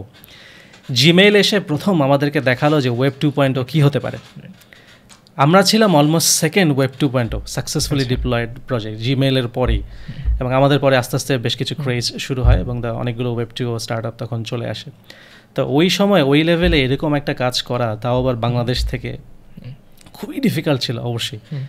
কিন্তু সেটা করার জন্য যে নলেজ এবং স্কিল এবং সাহস যে দরকার, সেটা আমার মধ্যে কিভাবে আসলে হচ্ছে ওই যে 8 বছর 2টা চাকরি একসাথে করা, ওই যে ম্যাসিভ এক্সট্রিম ট্রেনিংয়ের মধ্যে দিয়ে আল্লাহ আমাকে নিয়ে গেছিলেন। ওইখান থেকেই আমি ওই নলেজ অ্যান্ড এক্সপিরিয়েন্স গেইন করি, এবং একই সাথে ওই রেজিলিয়েন্স, যে একটা স্টার্ট আপ করার জন্য অনেক স্ট্যামিনা দরকার, অনেক রেজিলিয়েন্স দরকার, ওই রেজিলিয়েন্সটা আসে। এবং তারপরেই সাকসেসফুলি স্টার্ট আপটা আলহামদুলিল্লাহ আমরা করতে পেরেছিলাম। তো এটা হচ্ছে একটা, যে আমি বলবো যে একটা বড় অ্যাকমপ্লিশমেন্ট। বিটিতে আমরা বেশ বড় বড় কিছু কাজ করেছি। ব্রিটিশ টেলিকম, যেটা ব্রিটিশ টেলিকম হচ্ছে যে ধরেন বাংলাদেশে যদি বাংলাদেশে বিটিসিএল বোধহয়, যে টেলিফোন, বিটিসিএল টেলিফোন, গ্রামীণ ফোন আর বিটিভি, তিনটাকে যদি মার্জ করেন যে কোম্পানি হবে হচ্ছে ইউকে বিটি, যে ওরা phone company, broadband company, TV সবগুলো মিলে আর কি ওদের আছে। তো ওইখানে আমি একটা বড় কাজ করেছিলাম, যে ইউকেতে প্রথম যখন ফাইবার অপটিক কেবল আসে, ফাইবার অপটিক ব্রডব্যান্ড তারা যখন আনে, তখন ওইটার হোল ডিজিটাল এক্সপিরিয়েন্সটার ছিল আমার অর্গানাইজেশনের করা। আচ্ছা, সেটা কি বাংলাদেশে বসে? না, ওটা ইউকেতে বসে। আচ্ছা, যেমন ইভেন BT.comটাও ছিল হচ্ছে আমাদের করা, এবং ব্রেইন স্টেশনের করা। খুবই ইন্টারেস্টিং ব্যাপার, যে আমি অনেক স্ট্রাগল করে ফাইনালি এত বড় একটা হাই প্রোফাইল প্রজেক্টের কাজ, তখন মুনিম ভাই ছিল, আসিফ ভাই ছিল, আমরা তখন ব্রেইন স্টেশনকে দিয়ে করাই, কারণ ওদের এক্সিস্টিং টিমে কিছু ইঞ্জিনিয়ারিং স্কিলের গ্যাপ ছিল, যেটা brain station team fill up করতে পেরেছিল, এই কারণে আমরা তাদেরকে দিয়ে করি। তো এরকম খুব হাই প্রোফাইল একটা কাজও বাংলাদেশ থেকে হয়েছিল, সেটা একটা বড় ব্যাপার। প্লাস এরকম একটা এত বড় একটা অর্গানাইজেশন চালানো, এরকম পুরো ইউকে মার্কেটে একটা পায়োনিয়ারিং জিনিস নিয়ে আসা প্রথমবারের মতো, ওটা আমার একটা বড় অ্যাকমপ্লিশমেন্ট অবশ্যই। আর থার্ড অ্যাকমপ্লিশমেন্ট অবশ্যই রিসেন্ট মেটা এক্সপিরিয়েন্স, স্পেশালি চাইল্ড সেফটিতে আমরা যে কাজগুলো করেছি সেটা হচ্ছে ওয়ার্ল্ডে ফার্স্ট, যে অন্য কোনো সোশ্যাল মিডিয়া আমাদের আগে এই চাইল্ড সেফটি ফিচারগুলো আনেনি, আমরাই প্রথমে এনেছি, তারপরে অন্য মিডিয়াগুলো কপি করেছে আমাদের কাছ থেকে। তো এগুলো চিন্তা করে বের করা, এগুলোর ভায়াবল ইঞ্জিনিয়ারিং সলিউশন বের করা, এগুলো আমি বলবো যে এখানে অনেক পায়োনিয়ারিং কাজ হয়েছে। আগে মিলিয়ন্স অফ চিলড্রেন অনলাইনে এভরিডে হার্ম হতো, এখন হয়তো কাপল অফ 100,000 হচ্ছে, যেটা একটা ম্যাসিভ রিডাকশন। সো আর এখন বর্তমান সময়ে আপনি কি নিয়ে কাজ করেন ভাই, সেটা পরিচয় যদি। এখন যেটা আমরা করেছি, যে এই যে হার্ম মিটিগেশনের এই এক্সপিরিয়েন্সটা হওয়ার পরে আমি রিয়েলাইজ করলাম যে ইন্টারনেটে কি ভলিউমের হার্ম হচ্ছে, কত কত মানুষ। ছোট করে যদি আমাদের জন্য একটু ব্রিফলি বলার চেষ্টা করেন ভাই, কি ধরনের হার্ম হচ্ছে। আচ্ছা, যে যেমন মেটাতে থাকতে আমরা প্রায় 130 ক্যাটাগরির হার্ম নিয়ে ডিল করতাম, 130 রকমের হার্ম। চিন্তা করে দেখেন, এত রকমের হার্ম আছে। মেটা মানে ফেসবুক, আমি জাস্ট মেটা মানে ফেসবুক, যে আমাদেরকে 130 রকমের হার্মের জন্য সলিউশন বানাতে হতো। তো ওখানে কাজ করতে গিয়ে আমি অ্যাকচুয়ালি দেখলাম যে এগুলো তো আছেই, এবং মেটার বাইরেও অন্যান্য প্রোডাক্টে, ওভারঅল ইন্টারনেটে আরও বহু রকম হার্ম আছে। তো এই হার্মগুলো তো সবসময় মেটাতে থেকে ডিল করা যায় না। এখন বাইরে আসার পরে আমি যেটা ফ্রিডমটা পাচ্ছি, যে আমি এখন সব রকম আরও ব্রডার স্পেকট্রামের হার্ম নিয়ে এখন কাজ করতে পারি। যেমন বুলিং অ্যান্ড হ্যারাসমেন্ট হচ্ছে এক ধরনের হার্ম, যেটা একটা ম্যাসিভ ভলিউমে হচ্ছে। ইনফ্যাক্ট স্ট্যাটিস্টিক্স বলে যে টিনেজারদের মধ্যে অলমোস্ট 40% অনলাইনে বুলিং এবং হ্যারাসমেন্টের শিকার হয়েছে, যেটা অলমোস্ট 1 in 2। তারপরে যারা এই বুলিং এবং হ্যারাসমেন্টের শিকার হয়, ওদের মধ্যে দেখা যায় 1 in 3 হয় সে নিজেকে সেলফ ইনজুরি করার ট্রাই করেছে কোনো না কোনোভাবে, অথবা সুইসাইডাল হয়ে গেছে। তো এই সুইসাইডাল থট আসা মানুষের মনে, এটা হচ্ছে বুলিং অ্যান্ড হ্যারাসমেন্টের one of the most biggest side effect. 1 in 3 bullying and হ্যারাসমেন্টের শিকার যারা হয়, তাদের মধ্যে হয় সেলফ ইনজুরি অথবা সুইসাইড করার চিন্তা মাথায় আসে, এবং এদের মধ্যে একটা অংশ অবশ্যই সেটা শেষ পর্যন্ত এক্সিকিউট করে, আনফর্চুনেটলি। তো বুলিং অ্যান্ড হ্যারাসমেন্ট একটা খুব বড় প্রবলেম, হাই ভলিউম প্রবলেম, খুবই বড় প্রবলেম। তারপরে থ্রেট অ্যান্ড ভায়োলেন্স, যেটা একটা আরও বড় প্রবলেম, যে বুলিং অ্যান্ড হ্যারাসমেন্ট আস্তে আস্তে অ্যাডভান্স স্টেজে গেলে থ্রেটে চলে যায়, ব্ল্যাকমেইলে চলে যায়। ব্ল্যাকমেইলে গেলে মানুষ অনেক টাকা পয়সা হারাচ্ছে, তার লাইফ মিজারেবল হয়ে যাচ্ছে, সাইকোলজিক্যাল ডিসঅর্ডার হচ্ছে, এরকম বহু রকম হার্ম আছে। আস্তে আস্তে আরও যদি আমরা সিরিয়াস দিকে যাই, সেক্সটর্শন হচ্ছে আরও ডেঞ্জারাস রকমের হার্ম। সেক্সটর্শন হচ্ছে সেক্সুয়াল এক্সপ্লয়টেশন, একজন ইউজার আর একজন ইউজারকে কোনো রকম সেক্সুয়ালি এক্সপ্লয়েট করে তারপরে তাকে লাইফ টাইম ব্ল্যাকমেল করতে থাকবে, ব্ল্যাকমেল করে তার জীবন মিজারেবল করে দিবে, তার কাছ থেকে টাকা নেবে, তাকে বিভিন্নভাবে হার্ম করবে, তার ক্যারিয়ার ডিস্ট্রয় করে দিবে। এগুলো যেরকম অনলাইন সোশ্যাল মিডিয়াগুলোতে মিলিয়ন স্কেলে হয়, এমন না যে 1000 100,000, একেবারে মিলিয়ন স্কেলে হচ্ছে সমস্ত সোশ্যাল মিডিয়াতে, আমি শুধু মানে মেটার প্রোডাক্ট বলছি না। তারপরে আছে এক্সট্রিমলি সিভিয়ার হার্ম, যেগুলো চাইল্ড সেক্সুয়াল অ্যাবিউজ, এক্সট্রিমলি, যেটা আমার টিমের স্পেশালিটি ছিল মেটাতে, যে আমরা এক্সক্লুসিভলি এগুলো নিয়ে কাজ করতাম। চাইল্ড প্রস্টিটিউশন রিং, সোশ্যাল মিডিয়াতে বিশাল বিশাল সব চাইল্ড প্রস্টিটিউশন রিং অপারেট করে, যাদের কাজই হচ্ছে বাচ্চাদেরকে ধরে এনে গ্রুপ চ্যাটে এনে, বাকিটা নাই বললাম। তো এই সেরকম ভয়ঙ্কর রকমের সব হার্ম হচ্ছে। তারপরে ফিজিক্যালি, মানে বাচ্চাদেরকে তো বিভিন্ন কাস্টমারকে দেখানো হয়, দেখে তারপরে ফিজিক্যালি তাকে ডেলিভারি দেওয়া হয়, সেরকম ভয়ঙ্কর সব এক্সট্রিমলি সিভিয়ার হার্ম ইন্টারনেটে হচ্ছে। তো এগুলো নিয়ে আমি ডিল করার জন্য রিসেন্টলি একটা নতুন কোম্পানি ফাউন্ড করি, কাহাফ নামে।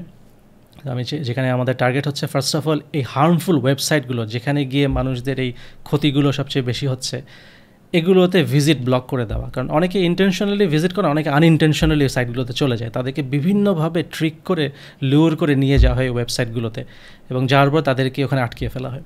তো এগুলো যেন না হয় তার জন্য একটা প্রোডাক্ট নিয়ে আসা, কাফ গার্ড হচ্ছে একটা ফিচার, যেটা মোবাইলে বা ডেস্কটপে বা ইভেন রাউটারে সেট করলে যেটা হচ্ছে যে মোর দেন 6 মিলিয়ন হার্মফুল ওয়েবসাইট ব্লক হয়ে যাচ্ছে।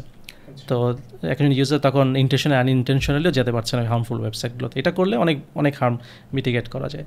তারপরে আমরা একটা ব্রাউজার বানাচ্ছি, যে ব্রাউজারের মধ্যে আরও অ্যাডভান্স লেভেল প্রোটেকশন থাকবে, যে ঠিক আছে আমি রেডিটের ভিতরে কোনো একটা সাব রেডিটে গেলাম যেখানে খুব ডিস্টার্বিং ডিসকাশন হচ্ছে, যেগুলো হয়তো আমরা কখনো এক্সপোজার হতে চাই না, আমাদের বাচ্চাদেরকে কখনো দেখাতে চাই না, সেগুলো যেন আমরা ব্লক করতে পারি। রেডিট তো ব্লক করতে পারবো না, বাট ওর ভিতরে কিছু, বা উইকিপিডিয়াতেও খুব অবসিন পেজ আছে যেগুলো কোনোদিন আমার বাচ্চাদেরকে দেখানো যাবে না, ওগুলোও যেন ব্লক করতে পারি আস্তে আস্তে। তা প্লাস ব্রাউজারের মধ্যে যেটা হয় যে আমরা যখন ডেইলি ইন্টারনেট ব্রাউজ করছি, আমরা তো কন্টিনিউয়াসলি হারাম পিকচার এক্সপোজ হই, এবং আমরা অনেক সময় চিন্তা করে দেখি না যে এই যে ইন্টারনেটে ব্রাউজ করার সময় যখন আমরা বিভিন্ন হারাম মানুষের ছবি দেখছি, একবার ইন্টেনশনালি তাকালেই আমার একটা কবিরা গুনাহ হয়ে যাচ্ছে, তাই না? আমি যদি আনইনটেনশনালি স্ক্রল করে চলে যাই তাহলে আমার আল্লাহ মাফ করে দিবেন, কিন্তু যে কোনো একটা হারাম ছবির দিকে আমি ইন্টেনশন নিয়ে তাকানোর সাথে সাথে একটা কবিরা গুনাহ। So every day how many Times আমরা কিছুক্ষণের জন্য ইন্টেনশনালি হারাম ছবির দিকে তাকাই, হান্ড্রেডস অফ টাইমস, তাই না? তো আমরা জানি না যে আমরা ইন্টারনেট ইউজ করতে গিয়ে ডেইলি শত শত কবিরা গুনাহ আর্ন করছি। তো সেটাকে কীভাবে প্রিভেন্ট করা যায়, তার জন্য কাফ ব্রাউজারে আমরা একটা ফিচার নিয়ে আসবো ইনশাআল্লাহ, যে এই যে হারাম পিকচারগুলো এগুলোকে ডিটেক্ট করে ব্লার করে দেওয়া হবে, যেন মানুষ এক্সপোজার কমে যায় হারাম পিকচারগুলোতে। তো এরকম বাচ্চাদের জন্য কিছু অ্যাপ নিয়ে আসা, যেন বাচ্চারা কিউরেটেড হালাল ভিডিওগুলো দেখতে পায়। কাফ কিডস আমরা নিয়ে আসার প্ল্যান করছি, হাজার হাজার কিউরেটেড হালাল ভিডিও আছে আমাদের ওখানে এক্সপোজার হবে। ইউটিউবের একটা অল্টারনেটিভ প্ল্যাটফর্ম নিয়ে আসছি, যেন ইউটিউবে হার্মফুল ভিডিও এক্সপোজার না হয়ে হালাল কন্টেন্টের মধ্যে মানুষ থাকতে পারে। ইনশাল্লাহ একদিন হয়তো ফেসবুকের অল্টারনেটিভ আমরা নিয়ে আসবো, যেখানে হার্মগুলো থাকবে না, কিন্তু একটা সোশ্যাল নেটওয়ার্কে যে বেনিফিটগুলো আছে, একসাথে কমিউনিকেট হওয়া, মানুষের মধ্যে কানেকশন হলেই তো অপরচুনিটি হয়, অনেক নতুন নতুন ইনিশিয়েটিভ হয়, বিজনেস ডেভেলপমেন্ট, অনেক কিছু হয়, সেগুলো সবই যেন থাকে কিন্তু হার্মটা না থাকে। তো এটি হচ্ছে আমাদের ভিশন, এখনকার আমার যে কোম্পানিটা স্টার্ট আপটা করছি সেটার ভিশন। আমরা ওই যে আপনি চাইল্ড সেফটি, তারপরে হালাল হারাম বা এই যে ভালগার বা এই টাইপের জিনিসপত্রতে এক্সপোজার, এইগুলো নিয়ে কথা বলতেছিলাম। তো প্রথমত হয়তো অনেকে ফেসবুক তো আসলে এইটা এখন মনে হয় বাংলাদেশে অলমোস্ট 70 to 80% মানুষ ফেসবুক ইউজ করে বা এই টাইপের একটা ব্যাপার। ফেসবুকের ভিতরে অনেক সময় আনইনটেনশনালি সে বিভিন্ন জিনিসপত্রের ভিতরে ঢুকে যায়, এবং আমি হয়তো বা স্পিরিচুয়াল দিক স্কিপই করলাম, অনেকে হয়তো বা স্পিরিচুয়াল দিক বাদই দিলাম, বাট অ্যাজ এ নর্মাল পার্সনও যখন আমি ফেসবুকের ভিতরে যাই, মানে আমি 1 ঘন্টা যদি ফেসবুক চালাই, মিনিমাম 700 থেকে 800 পোস্ট আমি স্ক্রল করি। এত ইনফরমেশন, ম্যাসিভ লেভেলের ইনফরমেশন আমার ব্রেন প্রসেস করার জন্য রেডি কিনা প্রথমত। এবং আমি এই যে ফেসবুক ইউজ আসলে খুবই কমপ্লিকেটেড। আমি ধরেন মোটামুটি বিগত 7-8 মাসের মধ্যে বেশি সময় হবে, বছরখানিকের কাছাকাছি আমার ফোনে ফেসবুক নাই। আমি ব্রাউজার দিয়ে মাঝে মাঝে ঢুকে অফিসের বিভিন্ন কাজকাম করতে হয়, তাও আমার টাইম লাইন বা নিউজ ফিডটা ব্লক করা থাকে, যাতে আমি স্পেসিফিক্যালি শুধু যেই গ্রুপে যাইতে হয় সেটার লিঙ্কে ঢুকে আমি ওখান থেকে আবার বের হয়ে আসতে পারি। বাট স্টিল তারপরে যে ওটার ভিতরে আমি হুকড হয়ে যাই। সো আমি অলমোস্ট কম বেশি ইভেন সাইকোলজিস্ট থেকে শুরু করে এই শোতে আমি অনেকের কাছে জিজ্ঞাসা করছি, ফেসবুকের একটু প্রথমত ইউজেসটা কীভাবে কমানো যায় আর একটু কন্ট্রোলড ওয়েতে কীভাবে, আমি একদম ফেসবুক চালানো যাবে না এটার ভিতরে যাইতে চাই না, কারণ যেহেতু এটা একটা সোশ্যাল মিডিয়া আমাদের চারপাশে আছে। সো লিমিটেড ওয়েতে বা নিজেকে কিছুটা একটু রিজনেবল জায়গায় রেখে কীভাবে ইউজ করা যায় এই রিলেটেড আমি কোশ্চেন জিজ্ঞাসা করি। সো আজকে আপনার জন্য কোশ্চেনটা মোর রেলেভেন্ট, কারণ আপনি একদম ব্যাকএন্ড থেকে বা ইঞ্জিনিয়ারিং সাইড থেকে জানেন যে ফেসবুক আসলে কীভাবে আমাদেরকে হুকড করে রাখে। সো এই জায়গাটাতেই যদি আপনি একটু বলতেন যে ফেসবুকের যে এটা হুকিং মেকানিজম বা এটার ভিতরে যে আমাকে কাইন্ড অফ সুপারগুলো আঠার মতো একদম জুড়ে ফেলে, এবং ক্ষেত্র বিশেষে আমি বুঝতেই পারি না যে আমার 1 ঘন্টা 2 ঘন্টা সময় নাই হয়ে গেছে, সেখান থেকে ভাই নিজেকে বাঁচানোর কোনো উপায় অ্যাটলিস্ট আমার মনে হয় আপনার কাছে জানা থাকার কথা, কারণ আপনি তো অ্যাটলিস্ট এক লাইন কোড হইলেও সেটার ভিতরে লেখার সুযোগ হয়েছে। সো আপনি হয়তো একটু বেটার বলতে পারবেন। চিন্তা করে দেখেন যে ফেসবুক কোন ট্যাকটিক্সগুলো ইউজ করে আপনার অ্যাটেনশন গ্র্যাব করে রাখার জন্য। আপনাকে ওগুলোর অ্যান্টি ট্যাকটিক্স বের করতে হবে। ফেসবুক আপনাকে কন্টিনিউয়াসলি অটো প্লে ভিডিও দিয়ে আপনার অ্যাটেনশন গ্র্যাব করে ফেলে। সেই ভিডিও যদি প্লে না হতো আপনি স্কিপ করে চলে যেতেন। ফেসবুক আপনাকে ম্যাক্সিমাম হয়তো 2 বা 3টা টেক্সটের পোস্ট দেখাবে, তারপরে কোনো না কোনোভাবে একটা ইমেজ ডেলিভারি দিবেই, না হলে আপনি আগ্রহ হারিয়ে ফেলবেন, তাই না? আপনি যদি স্ক্রল করতে থাকেন টেক্সট আপনি চলে যাবেন। সে যেটা করবে ম্যাক্সিমাম 2টো টেক্সটের মধ্যে একটা ইমেজ বা ভিডিও ঢোকাবেই, যাতে আপনি আটকে যান। সো ওর কাজ হচ্ছে আপনাকে ভিজুয়াল স্টিমুলেশন দেওয়া, কন্টিনিউয়াস ভিজুয়াল স্টিমুলেশন দেওয়া, যাতে আপনি ছেড়ে চলে যাওয়ার জন্য ব্রেন যেন ফ্রি হতে না পারে। কারণ আপনি যখনই ছেড়ে চলে যেতে চান আপনার ব্রেনটি একটু ফ্রি হতে হবে, একটু ব্রেক নিতে হবে, ঠান্ডা মাথায় চিন্তা করতে হবে যে এনাফ হয়েছে, আমার এখন যাওয়া দরকার। ওই চিন্তাটা যাতে আপনি করতে না পারেন তার জন্য যা যা করা দরকার ফেসবুক করেছে, এবং এটাই ওদের গ্রোথের জন্য কাজে লেগেছে। এই কাজগুলো যদি ওরা না করতো আজকে 3 বিলিয়ন ইউজার ফেসবুক ইউজ করতো না। এখন ঘটনা হচ্ছে আপনার নিজেকে কীভাবে বাঁচাবেন, আপনি ওই ট্যাকটিক্সগুলো থেকে আপনি কীভাবে বাঁচাবেন। সো আপনাকে দেখতে হবে ব্রেনে ভিজুয়াল স্টিমুলেশন কমাতে হবে। এটি হচ্ছে ফান্ডামেন্টাল প্রিন্সিপাল। সামহাও ফেসবুক যেন আপনাকে ব্রেন ফগের মধ্যে না রাখে। আপনি যখনই ফেসবুক স্ক্রল করেন আপনি অলমোস্ট একটা স্ট্র্যান্সের মধ্যে চলে গেছে, একটা ব্রেন ফগের মধ্যে চলে গেছেন। ক্লিয়ারলি আপনি চিন্তা করতে পারছেন না, নিজের উপর সেলফ কন্ট্রোল নাই। সো আপনাকে চেষ্টা করতে হবে যেন আপনার ব্রেনে এনাফ ক্যাপাসিটি ফ্রি থাকে সেলফ কন্ট্রোল থাকার জন্য। একটা খুবই ওয়েল সায়েন্টিফিক রিসার্চ সলিউশন আছে, সেটা হচ্ছে black and white mode. Black and white mode করলে ব্রেনের অটোমেটিক ভিজুয়াল স্টিমুলেশন সিগনিফিকেন্টলি কমে যায়। আপনি তখন ঠান্ডা মাথায় চিন্তা করতে পারবেন ফেসবুক ইউজ করার সময়। সো এটা হচ্ছে একটা সলিউশন। আরেকটা সলিউশন হচ্ছে স্লো স্পিড, ডিফিকাল্ট করে ফেলা।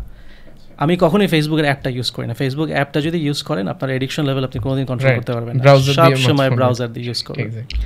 আর তারপরে আপনি যদি আমাদের কাফ ব্রাউজার দিয়ে ইউজ করেন দেখা যাবে যে যেই ছবিগুলো আপনাকে খুব ট্রিগার করে ওগুলো তো সব ব্লার। সো আপনার অটোমেটিক ভিজুয়াল স্টিমুলেশন আরও কমে গেছে। সো এভাবে যতটুকু সম্ভব ফেসবুকটাকে বোরিং করতে হবে, আপনার ব্রেনের জন্য বোরিং করতে হবে। বোরিং করলেই ব্রেন যেটা করবে যে আপনার কাজের কাজটুকু করার পরে সে চলে যাওয়ার জন্য আপনাকে এনাফ ব্রেন ক্যাপাসিটি ফ্রি করে দেবে। এই টেকনিক যতভাবে সম্ভব স্টিমুলেশন কমান। আপনি আর নোটিফিকেশন থাকলে আপনার জীবন বরবাদ। এটা নিয়ে ইভেন অ্যাপল কয়েকদিন আগে একটা স্টাডি করেছে যে তারা দেখছিল যে নোটিফিকেশনের কালার যদি ব্ল্যাক অ্যান্ড হোয়াইট করে দেওয়া হয় তাহলে ক্লিক কমে কিনা। তারা দেখেছে সিগনিফিকেন্টলি কমে যায়, অলমোস্ট লাইক 1/3 কমে যায় ওই ব্ল্যাক অ্যান্ড হোয়াইট নোটিফিকেশনের, লোকজন আর ক্লিকই করে না। তো এই ব্ল্যাক অ্যান্ড হোয়াইট মোড হচ্ছে একটা সবচেয়ে বড় মোড। ব্ল্যাক অ্যান্ড হোয়াইট মোডে ফেসবুক ইউজ করলে আপনার অলমোস্ট এডিকশন দেখবেন যে অনেকখানি কমে গেছে। ব্রাউজারে যান, একটা স্লো ফিলিং হবে, স্মুথনেস থাকবে না, তাতে আরও কমবে। আর কাফ ব্রাউজার, হ্যাঁ মানে কাফ ব্রাউজার আসলে তো সবাই ভাই ওইটা ইউজ করা শুরু করবে, বাট কাফ ব্রাউজার যখন ছিল না, ইনফ্যাক্ট আপনার জন্য আপনি পার্সোনালি ফেসবুকটা কীভাবে ইউজ করতেন? কখনো ফেসবুক অ্যাপ ইউজ করতাম না। আমি তো জানি এটি হচ্ছে ওদের ট্যাকটিক্স। সো আমি কখনো ফেসবুক অ্যাপ ইউজ করতাম না। আমি সবসময় আমি ফেসবুকের ওয়েব ইন্টারফেস ইউজ করেছি। আমি দেখেছি মানে আমি মাঝে মাঝে ফেসবুক অ্যাপটা যখন ইনস্টল করতাম আমি দেখতাম যে এই উইকে আমার ফেসবুক টাইম কয়েক গুণ বেড়ে গেছে। তো তখনই আমি রিয়েলাইজ করতাম যে আমাকে এটা আনইনস্টল করতে হবেই। এই ফেসবুক অ্যাপ থাকলে আমার লাইফে অনেক কিছু ছুটে যাওয়া শুরু করতো, এবং একটা সময় আমি রিয়েলাইজ করতাম যে আমার লাইফ তো কনজিউমড হয়ে যাচ্ছে ফেসবুক অ্যাপ দিয়ে। ফেসবুক অ্যাপ ছাড়া লাইফ অনেক কন্ট্রোলেবল। আচ্ছা ভাইয়া, এই যেহেতু ফেসবুক নিয়ে কথা বলতেছে, আচ্ছা ফেসবুক ইনফ্যাক্ট আমি পার্সোনালি মেসেঞ্জার যেভাবে ইউজ করি, যাই হোক এটা পাবলিকলি বলা ঠিক হবে কিনা জানি না, আমি ইউজুয়ালি মেসেঞ্জারে খুব রেয়ারলি মানুষজনের মেসেজে রিপ্লাই দিই। কারণ আমার যেটা ধারণা যে যার আমার সাথে কোনো একটা প্রয়োজন আছে, আইদার সে আমার খুবই ক্লোজ ফ্রেন্ড বা খুবই ক্লোজ পরিচিত মানুষজন, এবং তার কাছে আমার মোবাইল নাম্বার আছে। সো তার যদি প্রয়োজন পড়ে সে আমাকে একটা কল দিবে। সে জাস্ট মেসেঞ্জারে একটা মেসেজ দিয়ে বসে থাকবে না। কারণ মানে মেসেঞ্জারের ভিতরে ঢুকলেও ওই যে মাথার ভিতরে কাজ করতে থাকে যে এই হ্যালো পাঠাইলাম, ওই পাশ থেকে কি হাই আসবে নাকি মানে গুড মর্নিং আসবে নাকি কি আসবে, এটা তো ধরেন আনপ্রেডিক্টেবল, এবং ব্রেনের ভিতরে এটা তো বিহাইন্ড দ্য সিন চলতে থাকে। এটাই, হ্যাঁ, হ্যাঁ, প্রত্যেকটা হিউম্যান এঙ্গেজমেন্টই ব্রেনের জন্য একটা স্ট্রেস। আচ্ছা, এই কারণে যত হিউম্যান এঙ্গেজমেন্ট কমানো যায় এবং লিমিট করা যায় ইউজফুল এঙ্গেজমেন্টের মধ্যে, তত ওই যে মেন্টাল ক্ল্যারিটি থাকে, মেন্টাল ক্ল্যারিটিটা মেনটেন করাটা খুব দরকার। আমার মাথা পরিষ্কার থাকতে হবে, আমার মাথায় প্রোডাক্টিভ কাজের চিন্তা থাকবে, ইসলাম নিয়ে চিন্তা থাকবে, ইমিডিয়েট ফ্যামিলিকে নিয়ে আমি কীভাবে ডিল করব চিন্তা থাকবে, আর আমার লাইফে 2-3 জন ডিস্টার্বিং মানুষকে কীভাবে ডিল করব এই চিন্তা থাকবে। এর বাইরে যেন না থাকে ফেসবুকে 100 জন লোকের কমেন্ট নিয়ে আমাকে চিন্তা করতে হবে, এই সব চিন্তা নিয়ে যদি আমার ব্রেন বিজি থাকে, যেটা হবে যে ব্রেন আস্তে আস্তে ইসলামটাকে বের করে দিবে, ইসলাম করার সময় নেই, ফ্যামিলিটাকে বের করে দিবে, ফ্যামিলি করার সময় নেই। আমার লাইফে বড় প্রবলেম, ব্রেন তো প্রায়োরিটাইজ করে, ব্রেন দেখে যে কোন জিনিসগুলো থেকে তার সবচেয়ে বেশি স্টিমুলেশন এবং স্ট্রেস তৈরি হয়, সেগুলোকে সে প্রায়োরিটাইজ করে। এখন সেই ফেসবুকের কমেন্টগুলো, জ্বালামি কমেন্টগুলো যেগুলো আসে, তারপরে যে মেসেঞ্জারের ডিসকাশনগুলো, এগুলো যখন ব্রেনের জন্য আরও বেশি ডিস্টার্বিং হয়ে যায়, তখন ব্রেন ওগুলোকে প্রায়োরিটাইজ করে, ফ্যামিলি লাইফ, ইসলাম, স্পিরিচুয়ালিটি বের করে দেয় ব্রেন থেকে। হ্যাঁ, যদি কোনো একটা পার্সন যে এই ভিডিওটা দেখতেছে, সে হয়তো দিনে 3 থেকে 4 ঘন্টা টাইম ফেসবুকে কাটায়, বা মেটার যে অন্যান্য প্রোডাক্ট আছে, হোয়াটসঅ্যাপ, ইনস্টাগ্রাম, টিকটক আছে, আরো বেশি সময় যাচ্ছে, আরো বেশি, বিশেষ করে বাংলাদেশে শুনলাম টিকটক নাকি খুবই popular, TikTok is very popular. So fact হচ্ছে এইটার ভিতরে সে হয়তো বা ডেইলিতে 3 থেকে 4 ঘন্টা টাইম স্পেন্ড করে, সে চায় এই জায়গা থেকে বের হয়ে আসতে। তো তার জন্য যদি আপনি 1 মাসের বা 3 মাসের কোনো একটা প্রেসক্রিপশন দিতে চান যে কীভাবে সে এখান থেকে তার নিজেকে অ্যাটলিস্ট মুক্ত করতে হবে, কারণ চাইলেই তো ধরেন অ্যাপটা ডিলিট করে দিতে পারবে না, কারণ অ্যাপ ডিলিট করে দিলে আবার ইনস্টল করার উপায় আছে। সো কোনো প্রেসক্রিপশন আপনার কাছে আছে কিনা ভাই? ওই যে ব্রাউজার ইন্টারফেস ইউজ করাটা হচ্ছে একটাই, কিন্তু টিকটকে বোধহয় এই প্রবলেম আছে যে ব্রাউজার ইন্টারফেসে বোধহয় 2-3 বার স্ক্রোল করার পরে আর দেয় না। আমি জানি না লগ ইন মোডে দেয় কিনা, আমি টিকটক কখনো অ্যাকাউন্ট বানিয়ে ইউজ করিনি। তো যদি ব্রাউজার মোডে ইউজ করা যায়, সেটা অটোমেটিক্যালি একটা অনেক বড় বেনিফিট। আরেকটা হচ্ছে ব্ল্যাক অ্যান্ড হোয়াইট মোড। আচ্ছা, আর নোটিফিকেশন, আমার ফোনের সব নোটিফিকেশন বন্ধ করা। নোটিফিকেশন অন থাকা মানে হচ্ছে আমি অন্যদেরকে পাওয়ার দিচ্ছি আমার লাইফকে ডিকটেট করার জন্য। তারা আমার লাইফ কন্ট্রোল করবে, আমার অ্যাটেনশন কন্ট্রোল করবে, আমার টাইম কন্ট্রোল করবে। আমি কি এত সস্তা? আমি তো এত সস্তা না। সো ফোনের সব নোটিফিকেশন বন্ধ। যখন আমার সময় হবে, আমি আমার যাকে দেখতে ইচ্ছা করবে গিয়ে আমি তাকে গিয়ে দেখবো।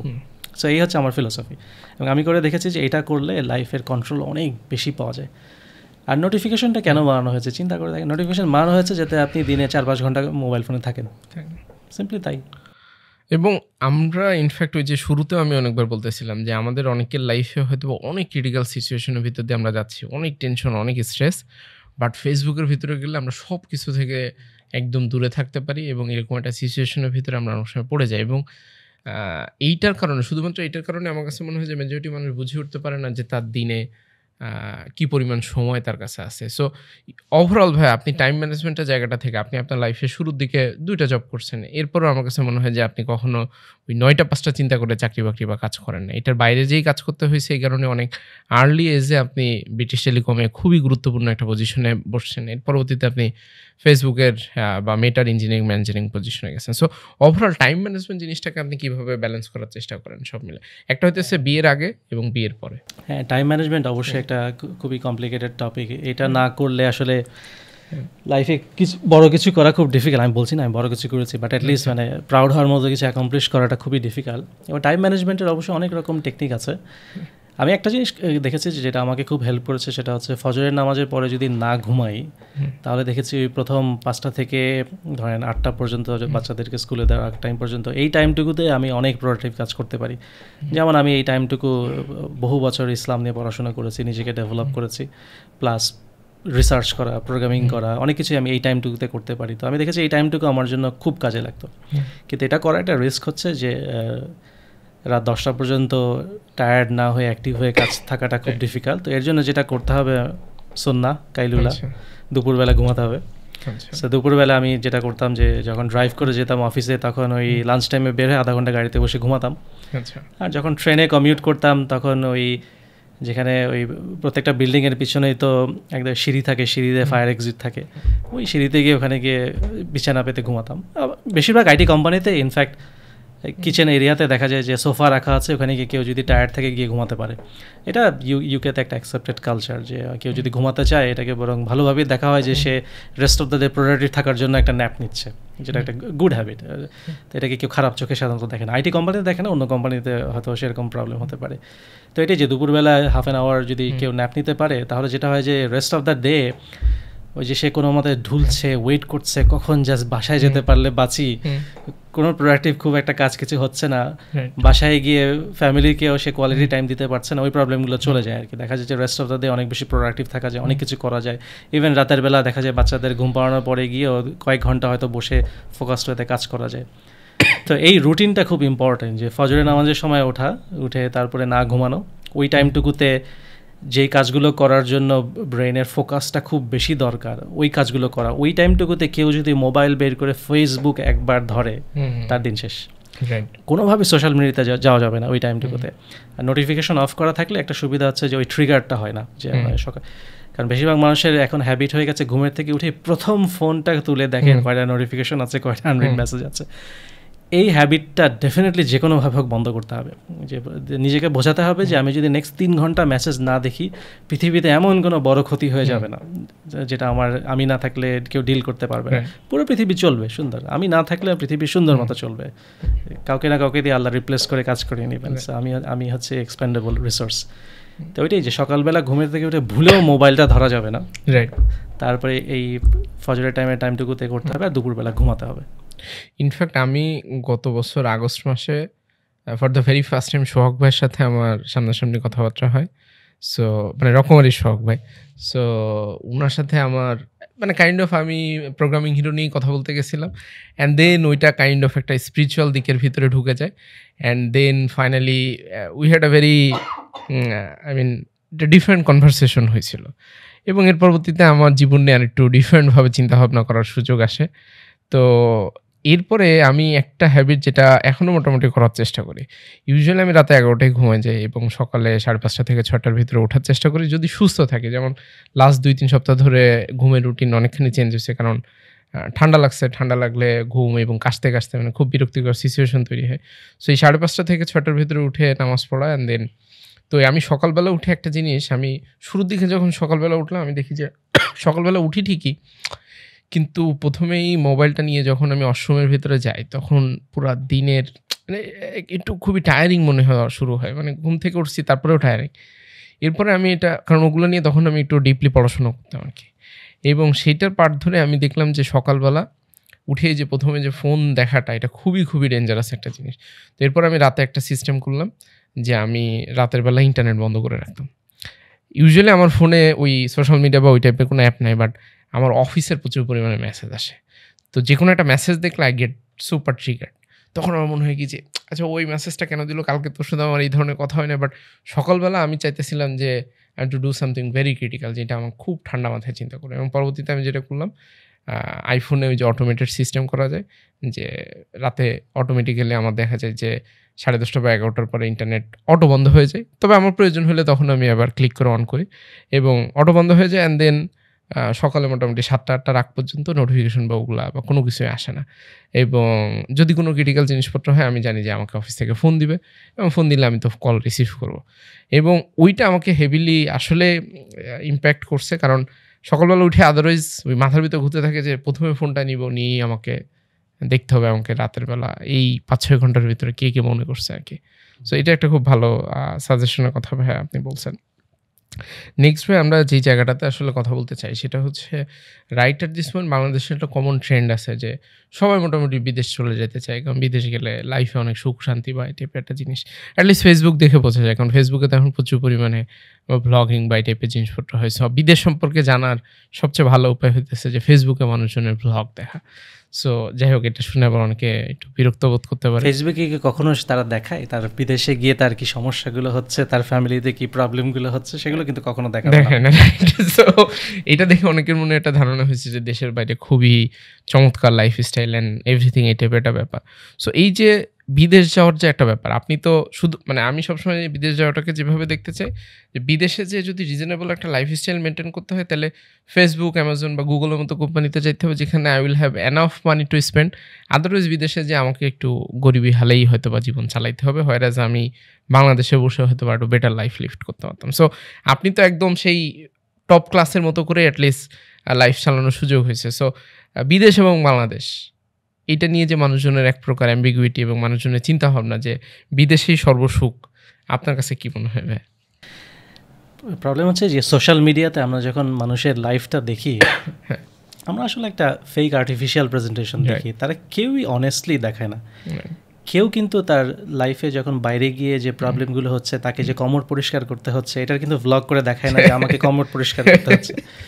বা কেউই তার দেখাবে না যে তার বস তাকে অফিসে ধমকাধমকি করছে, সে কিন্তু ভ্লগে দেখাবে না যে বস আমাকে এখন ধমকাধমকি করছে দেখেন।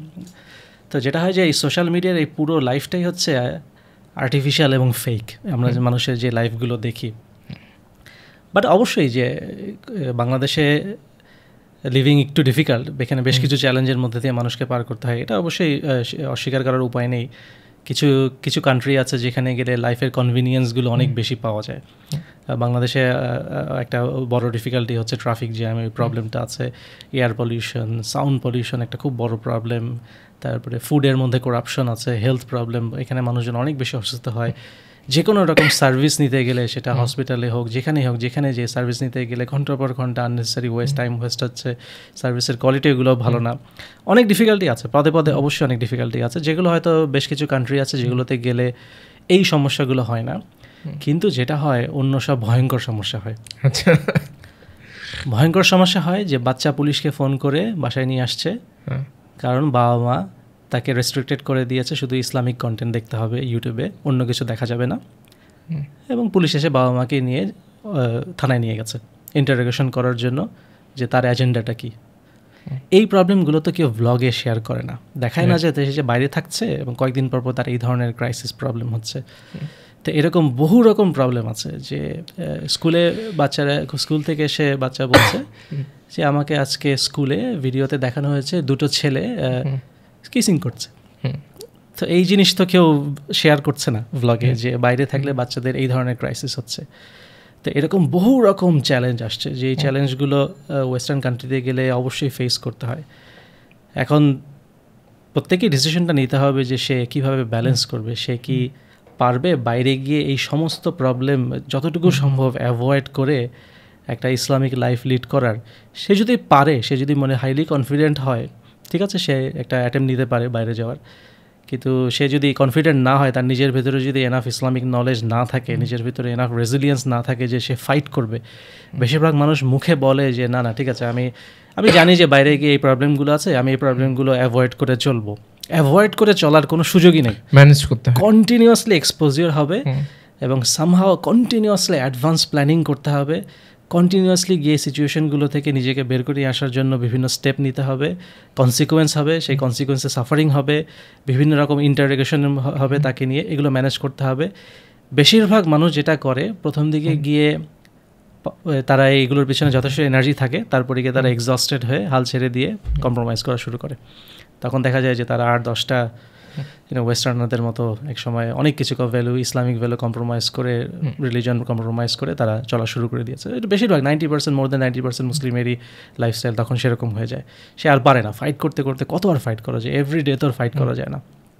তো এই প্রবলেমটা আছে, এই প্রবলেমটা মাথায় রেখে বাইরে যাওয়ার চিন্তা করতে হবে যে বাইরে গেলে একটা খুব বড় রিস্ক নিতে হবে নিজের আখিরাতকে নিয়ে।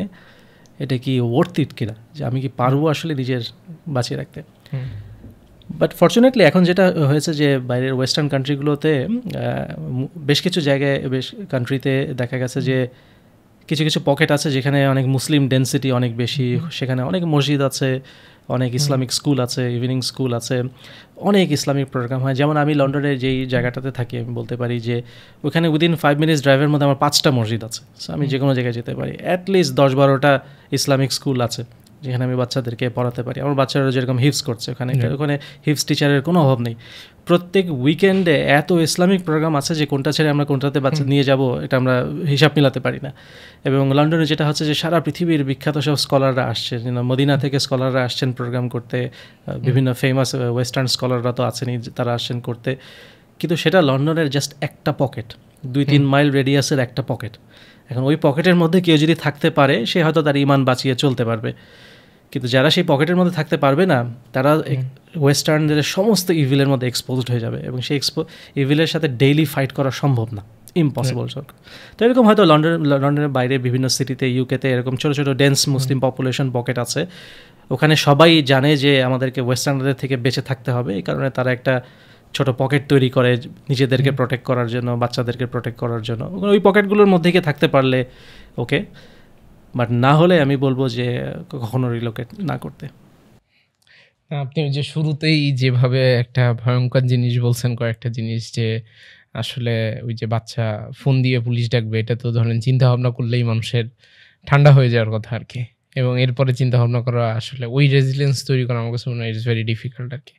তো ভাই আমরা মোটামুটি আজকে অনেকগুলো জিনিস নিয়ে ডিসকাস করার চেষ্টা করছি, একদম শেষের দিকে চলে আসছি। শেষের দিকে যে জিনিসটা দিয়ে আজকে আমরা ক্লোজিং করতে চাই সেটা হচ্ছে, প্রথমত ভাই আপনি একদম আপনার আর্লি ক্যারিয়ার, এবং আপনি একটা প্রাইভেট ইউনিভার্সিটি থেকে আপনার গ্র্যাজুয়েশন কমপ্লিট করছেন কম্পিউটার সায়েন্সের উপরে। সো এই পুরা একদম আপনার কোডিংয়ের জার্নিটা যদি খুব সামারাইজ করে আপনি বলতে চান যে কখন থেকে শুরু করলেন, কী কী ধরনের চ্যালেঞ্জেস ছিল, কীভাবে পুরো ওভারকাম করে অ্যাটলিস্ট ওই রকম একটা ইঞ্জিনিয়ারিং মাইন্ডসেট তৈরি করতে পারছেন যেখানে 2006-07 সালের ভিতরে বসে ওয়ার্ল্ডের টপ 3 ওরকম ওয়েব 2.0 একটা প্ল্যাটফর্ম তৈরি করার মতো ক্যাপাসিটি তৈরি করা যায় আর কি, এরকমটা ব্যাপার। হ্যাঁ, আমার অবশ্য আর্লি স্টার্ট হয়েছিল, এটা আমার একটা বড় অ্যাডভান্টেজ ছিল। আমি ওইরকমই 9 বছর বয়সে কোডিং করা শুরু করি। তারপরে 10 বছর বয়স যখন হয় তখন বাংলাদেশে কম্পিউটার জগৎ একটা, বাংলাদেশের প্রথম কম্পিউটার প্রোগ্রামিং কন্টেস্ট অ্যারেঞ্জ করে, তো এখানে আমি চ্যাম্পিয়ন হয়েছিলাম। সো তারপরে নটরডেমে যে সফটওয়্যার ডেভেলপমেন্ট কম্পিটিশনগুলো হতো, ওখানে কয়েক বছর চ্যাম্পিয়ন হওয়ার পরে আমাকে তারা রিকোয়েস্ট করলো, থাক আর নাই আসো, অন্যদেরকে একটু সুযোগ দাও। তো এরকম আর কি দেখা গেছে যে ছোটোবেলা থেকেই কম্পিউটার নিয়ে আমার খুব আগ্রহ ছিল, ছোটোবেলা থেকেই অনেক প্রোগ্রামিং করতাম। আমি বলবো যে আমার লাইফটা আর 10টা টিনেজারের মতো ছিল না। আর 10টা টিনেজার যেভাবে তার জীবন পার করে, আমি টোটালি ডিফারেন্ট একটা লাইফ পার করেছি। সে 10টা টিনেজারের লাইফ কি, এখন তো লাইফ হচ্ছে দিনের একটা বড় অংশ বন্ধুবান্ধব, তারপর একটা বড় অংশ সোশ্যাল মিডিয়া, একটা বড় অংশ এন্টারটেইনমেন্ট, টিভি দেখা, মুভি দেখা, এগুলো করা, বাইরে খেতে যাওয়া হচ্ছে একটা বিরাট প্রবলেম হয়ে শুরু হয়ে গেছে টিনেজারদের মধ্যে। আড্ডা মারা হচ্ছে একটা প্রবলেম। এগুলোর কোনোটাই আমার লাইফে ছিল না। তো আমি টোটালি ডিফারেন্ট লাইফ করেছি। আমার লাইফ ছিল স্কুল অ্যান্ড কম্পিউটার, এই আর বিকালবেলা খেলতে যেতাম হয়তো, এইটাই। তো আমি একটা ডিফারেন্ট লাইফ পার করেছি, যেটা আলহামদুলিল্লাহ আমার লাইফে একটা বড় ব্লেসিং হয়েছে, যে ওই টিনেজ লাইফটা আমি খুব প্রোডাক্টিভলি পার করতে পেরেছি। অনেক কিছু শিখেছি, অনেক কম্পিউটার বিভিন্ন টেকনোলজির দিকে আমার এক্সপোজার হয়েছিল। ছোটোবেলা থেকে আমি যেমন শুরু করেছিলাম একেবারে প্রথম আর্লি, যখন ডেস্কটপ কম্পিউটার ছিল না, তখন তো সব ওই যে 64 বিট ডিভাইস পাওয়া যেত, কিউ বেসিক দিয়ে প্রোগ্রামিং করা শুরু করি প্রথম। তারপরে সিতে যাই, অ্যাসেম্বলি নিয়ে অনেক কাজ করেছি। অ্যাসেম্বলি নিয়ে কাজ করার কারণে আমার একটা বড় অ্যাডভান্টেজ হয়েছে যে আমি এক্স্যাক্টলি কম্পিউটার মাইক্রোপ্রসেসর লেভেলে কীভাবে কাজ করে সেটা আমি বুঝতে পারি। তা আমি অনেক প্রবলেম ভিজুয়ালাইজ করতে পারি কোথায় হচ্ছে, যেটা হয়তো যারা তাদের লাইফে শুরুই করেছে জাভা বা .NET বা PHP প্রোগ্রামিং দিয়ে, তারা কখনো ওই লেভেলে চিন্তাই করতে পারবে না। তো এই এক্সপোজারগুলো আমাকে খুব হেল্প করেছে, যে একদম আর্লি থেকে মাইক্রোপ্রসেসর লেভেলে কাজ করা থেকে শুরু করে। আর আরেকটা যেটা বললাম, যে খুব অল্প সময়ের মধ্যে দুটো কাজ একসাথে করার কারণে, এবং আলহামদুলিল্লাহ আমাকে সুযোগ দিয়েছেন যে বাইরের অনেক বড় বড় কোম্পানিগুলোর প্রজেক্ট আমরা তখন করতাম, সেগুলো লোকাল প্রজেক্ট ছিল না। তো ওই বড় প্রজেক্টগুলোতে অনেক বড় স্কেলের চ্যালেঞ্জ হ্যান্ডেল করতে হয়েছে। তো সেখান থেকে নলেজ, স্কিল, কনফিডেন্স সবই আসছিল যে একটা বড় স্টার্ট আপ করার জন্য। আচ্ছা, সো ভাইয়া আপনাকে অসংখ্য ধন্যবাদ, আপনি আজকে সময় দিলেন। সব শেষে আমাদের অডিয়েন্সের উদ্দেশ্যে যদি কিছু বলতে চান ভাইয়া। আমি তো বলবো যে সোশ্যাল মিডিয়া নিয়ে আপনারা যে প্রবলেমগুলো বললেন, এগুলো একটা বড় প্রবলেম। এগুলো মানুষকে ডিস্ট্রয় করে দিচ্ছে, বহু মানুষের ক্যারিয়ার নষ্ট করে দিচ্ছে, তাদের লাইফের পিস নষ্ট করে দিচ্ছে, রিলেশনশিপ ব্রেক হচ্ছে। এখন তো ডিভোর্স হওয়ার এখন ওয়ান অফ দ্য বিগেস্ট কারণ হয়ে গেছে সোশ্যাল মিডিয়া। এরকম বহু রকম প্রবলেম হচ্ছে, বাচ্চারা নষ্ট হয়ে যাচ্ছে। তো যতটুকু সম্ভব চেষ্টা করে দেখেন সোশ্যাল মিডিয়া থেকে নিজেকে যত দূরে রাখা যায়, মিনিমাম কমিউনিকেশন যেটুকু করা যায়, প্রোডাক্টিভ যেটুকু করা যায় ওর মধ্যে লিমিট রাখা। আর যে আমরা যে বিভিন্ন টেকনিক বলে দিলাম, ব্রেইন হ্যাকগুলো যে black and white screen use করা, এডিকশন অটোমেটিক্যালি চলে যাবে। ব্ল্যাক অ্যান্ড হোয়াইট স্ক্রিনের দিকে মানুষ বেশিক্ষণ তাকিয়ে থাকতে পারে না। নোটিফিকেশন বন্ধ করে দেন, নিজের লাইফের উপরে নিজে কন্ট্রোল রাখেন, অন্যদেরকে আপনার লাইফ কন্ট্রোল করতে দিয়েন না। নোটিফিকেশন মানেই হচ্ছে অন্যরা আপনাকে কন্ট্রোল করবে, ট্রিগার করবে। এগুলো বন্ধ করা, তারপরে লাইফের পারপাস নিয়ে চিন্তা করা, মেন্টাল ক্ল্যারিটিটা আনা যে আমি যেন আমার দিনটাকে প্রোডাক্টিভলি, আমার দুনিয়ার জন্য কিছু টাইম থাকে এবং আমার ফিউচার আনলিমিটেড ক্যারিয়ারের জন্য টাইম থাকে। আনলিমিটেড ক্যারিয়ারের পিছনে টাইম না দিলে তো সেটা কখনোই অটোমেটিক্যালি হবে না। আমি দুনিয়ার ক্যারিয়ারের পিছনে টাইম না দিলে কখনো হবে না, আনলিমিটেড ফিউচারের ক্যারিয়ারের জন্য হবে না। তো ওইদিকে ইনভেস্ট করা, এভাবে ব্যালেন্স করা, তো এটাই হবে আমার সাজেশন। সবশেষে ভাই, এই যে আপনার এখানে যে পানির বোতল ছিল, এটার ভিতর কি কোনো স্পেশাল কোনো সিক্রেট রেসিপি বা এই টাইপের আছে কিনা যেটা আপনার সাকসেসের সাথে কানেক্টেড? হ্যাঁ, এখানে একটা বিশেষ জিনিস আছে যেটার কারণে আমি অন্য সবার থেকে বেশি কোডিং করতে পারি, যেটা অন্য কেউ পারে না। Green tea. আচ্ছা, ঠিক আছে ভাই, থ্যাংক ইউ ভাই। ইনশাল্লাহ ফিউচারে আবার কখনো কথা হবে। থ্যাংক ইউ ভাই, ওয়ান্স এগেইন। আসসালামু আলাইকুম। ওয়ালাইকুম আসসালাম।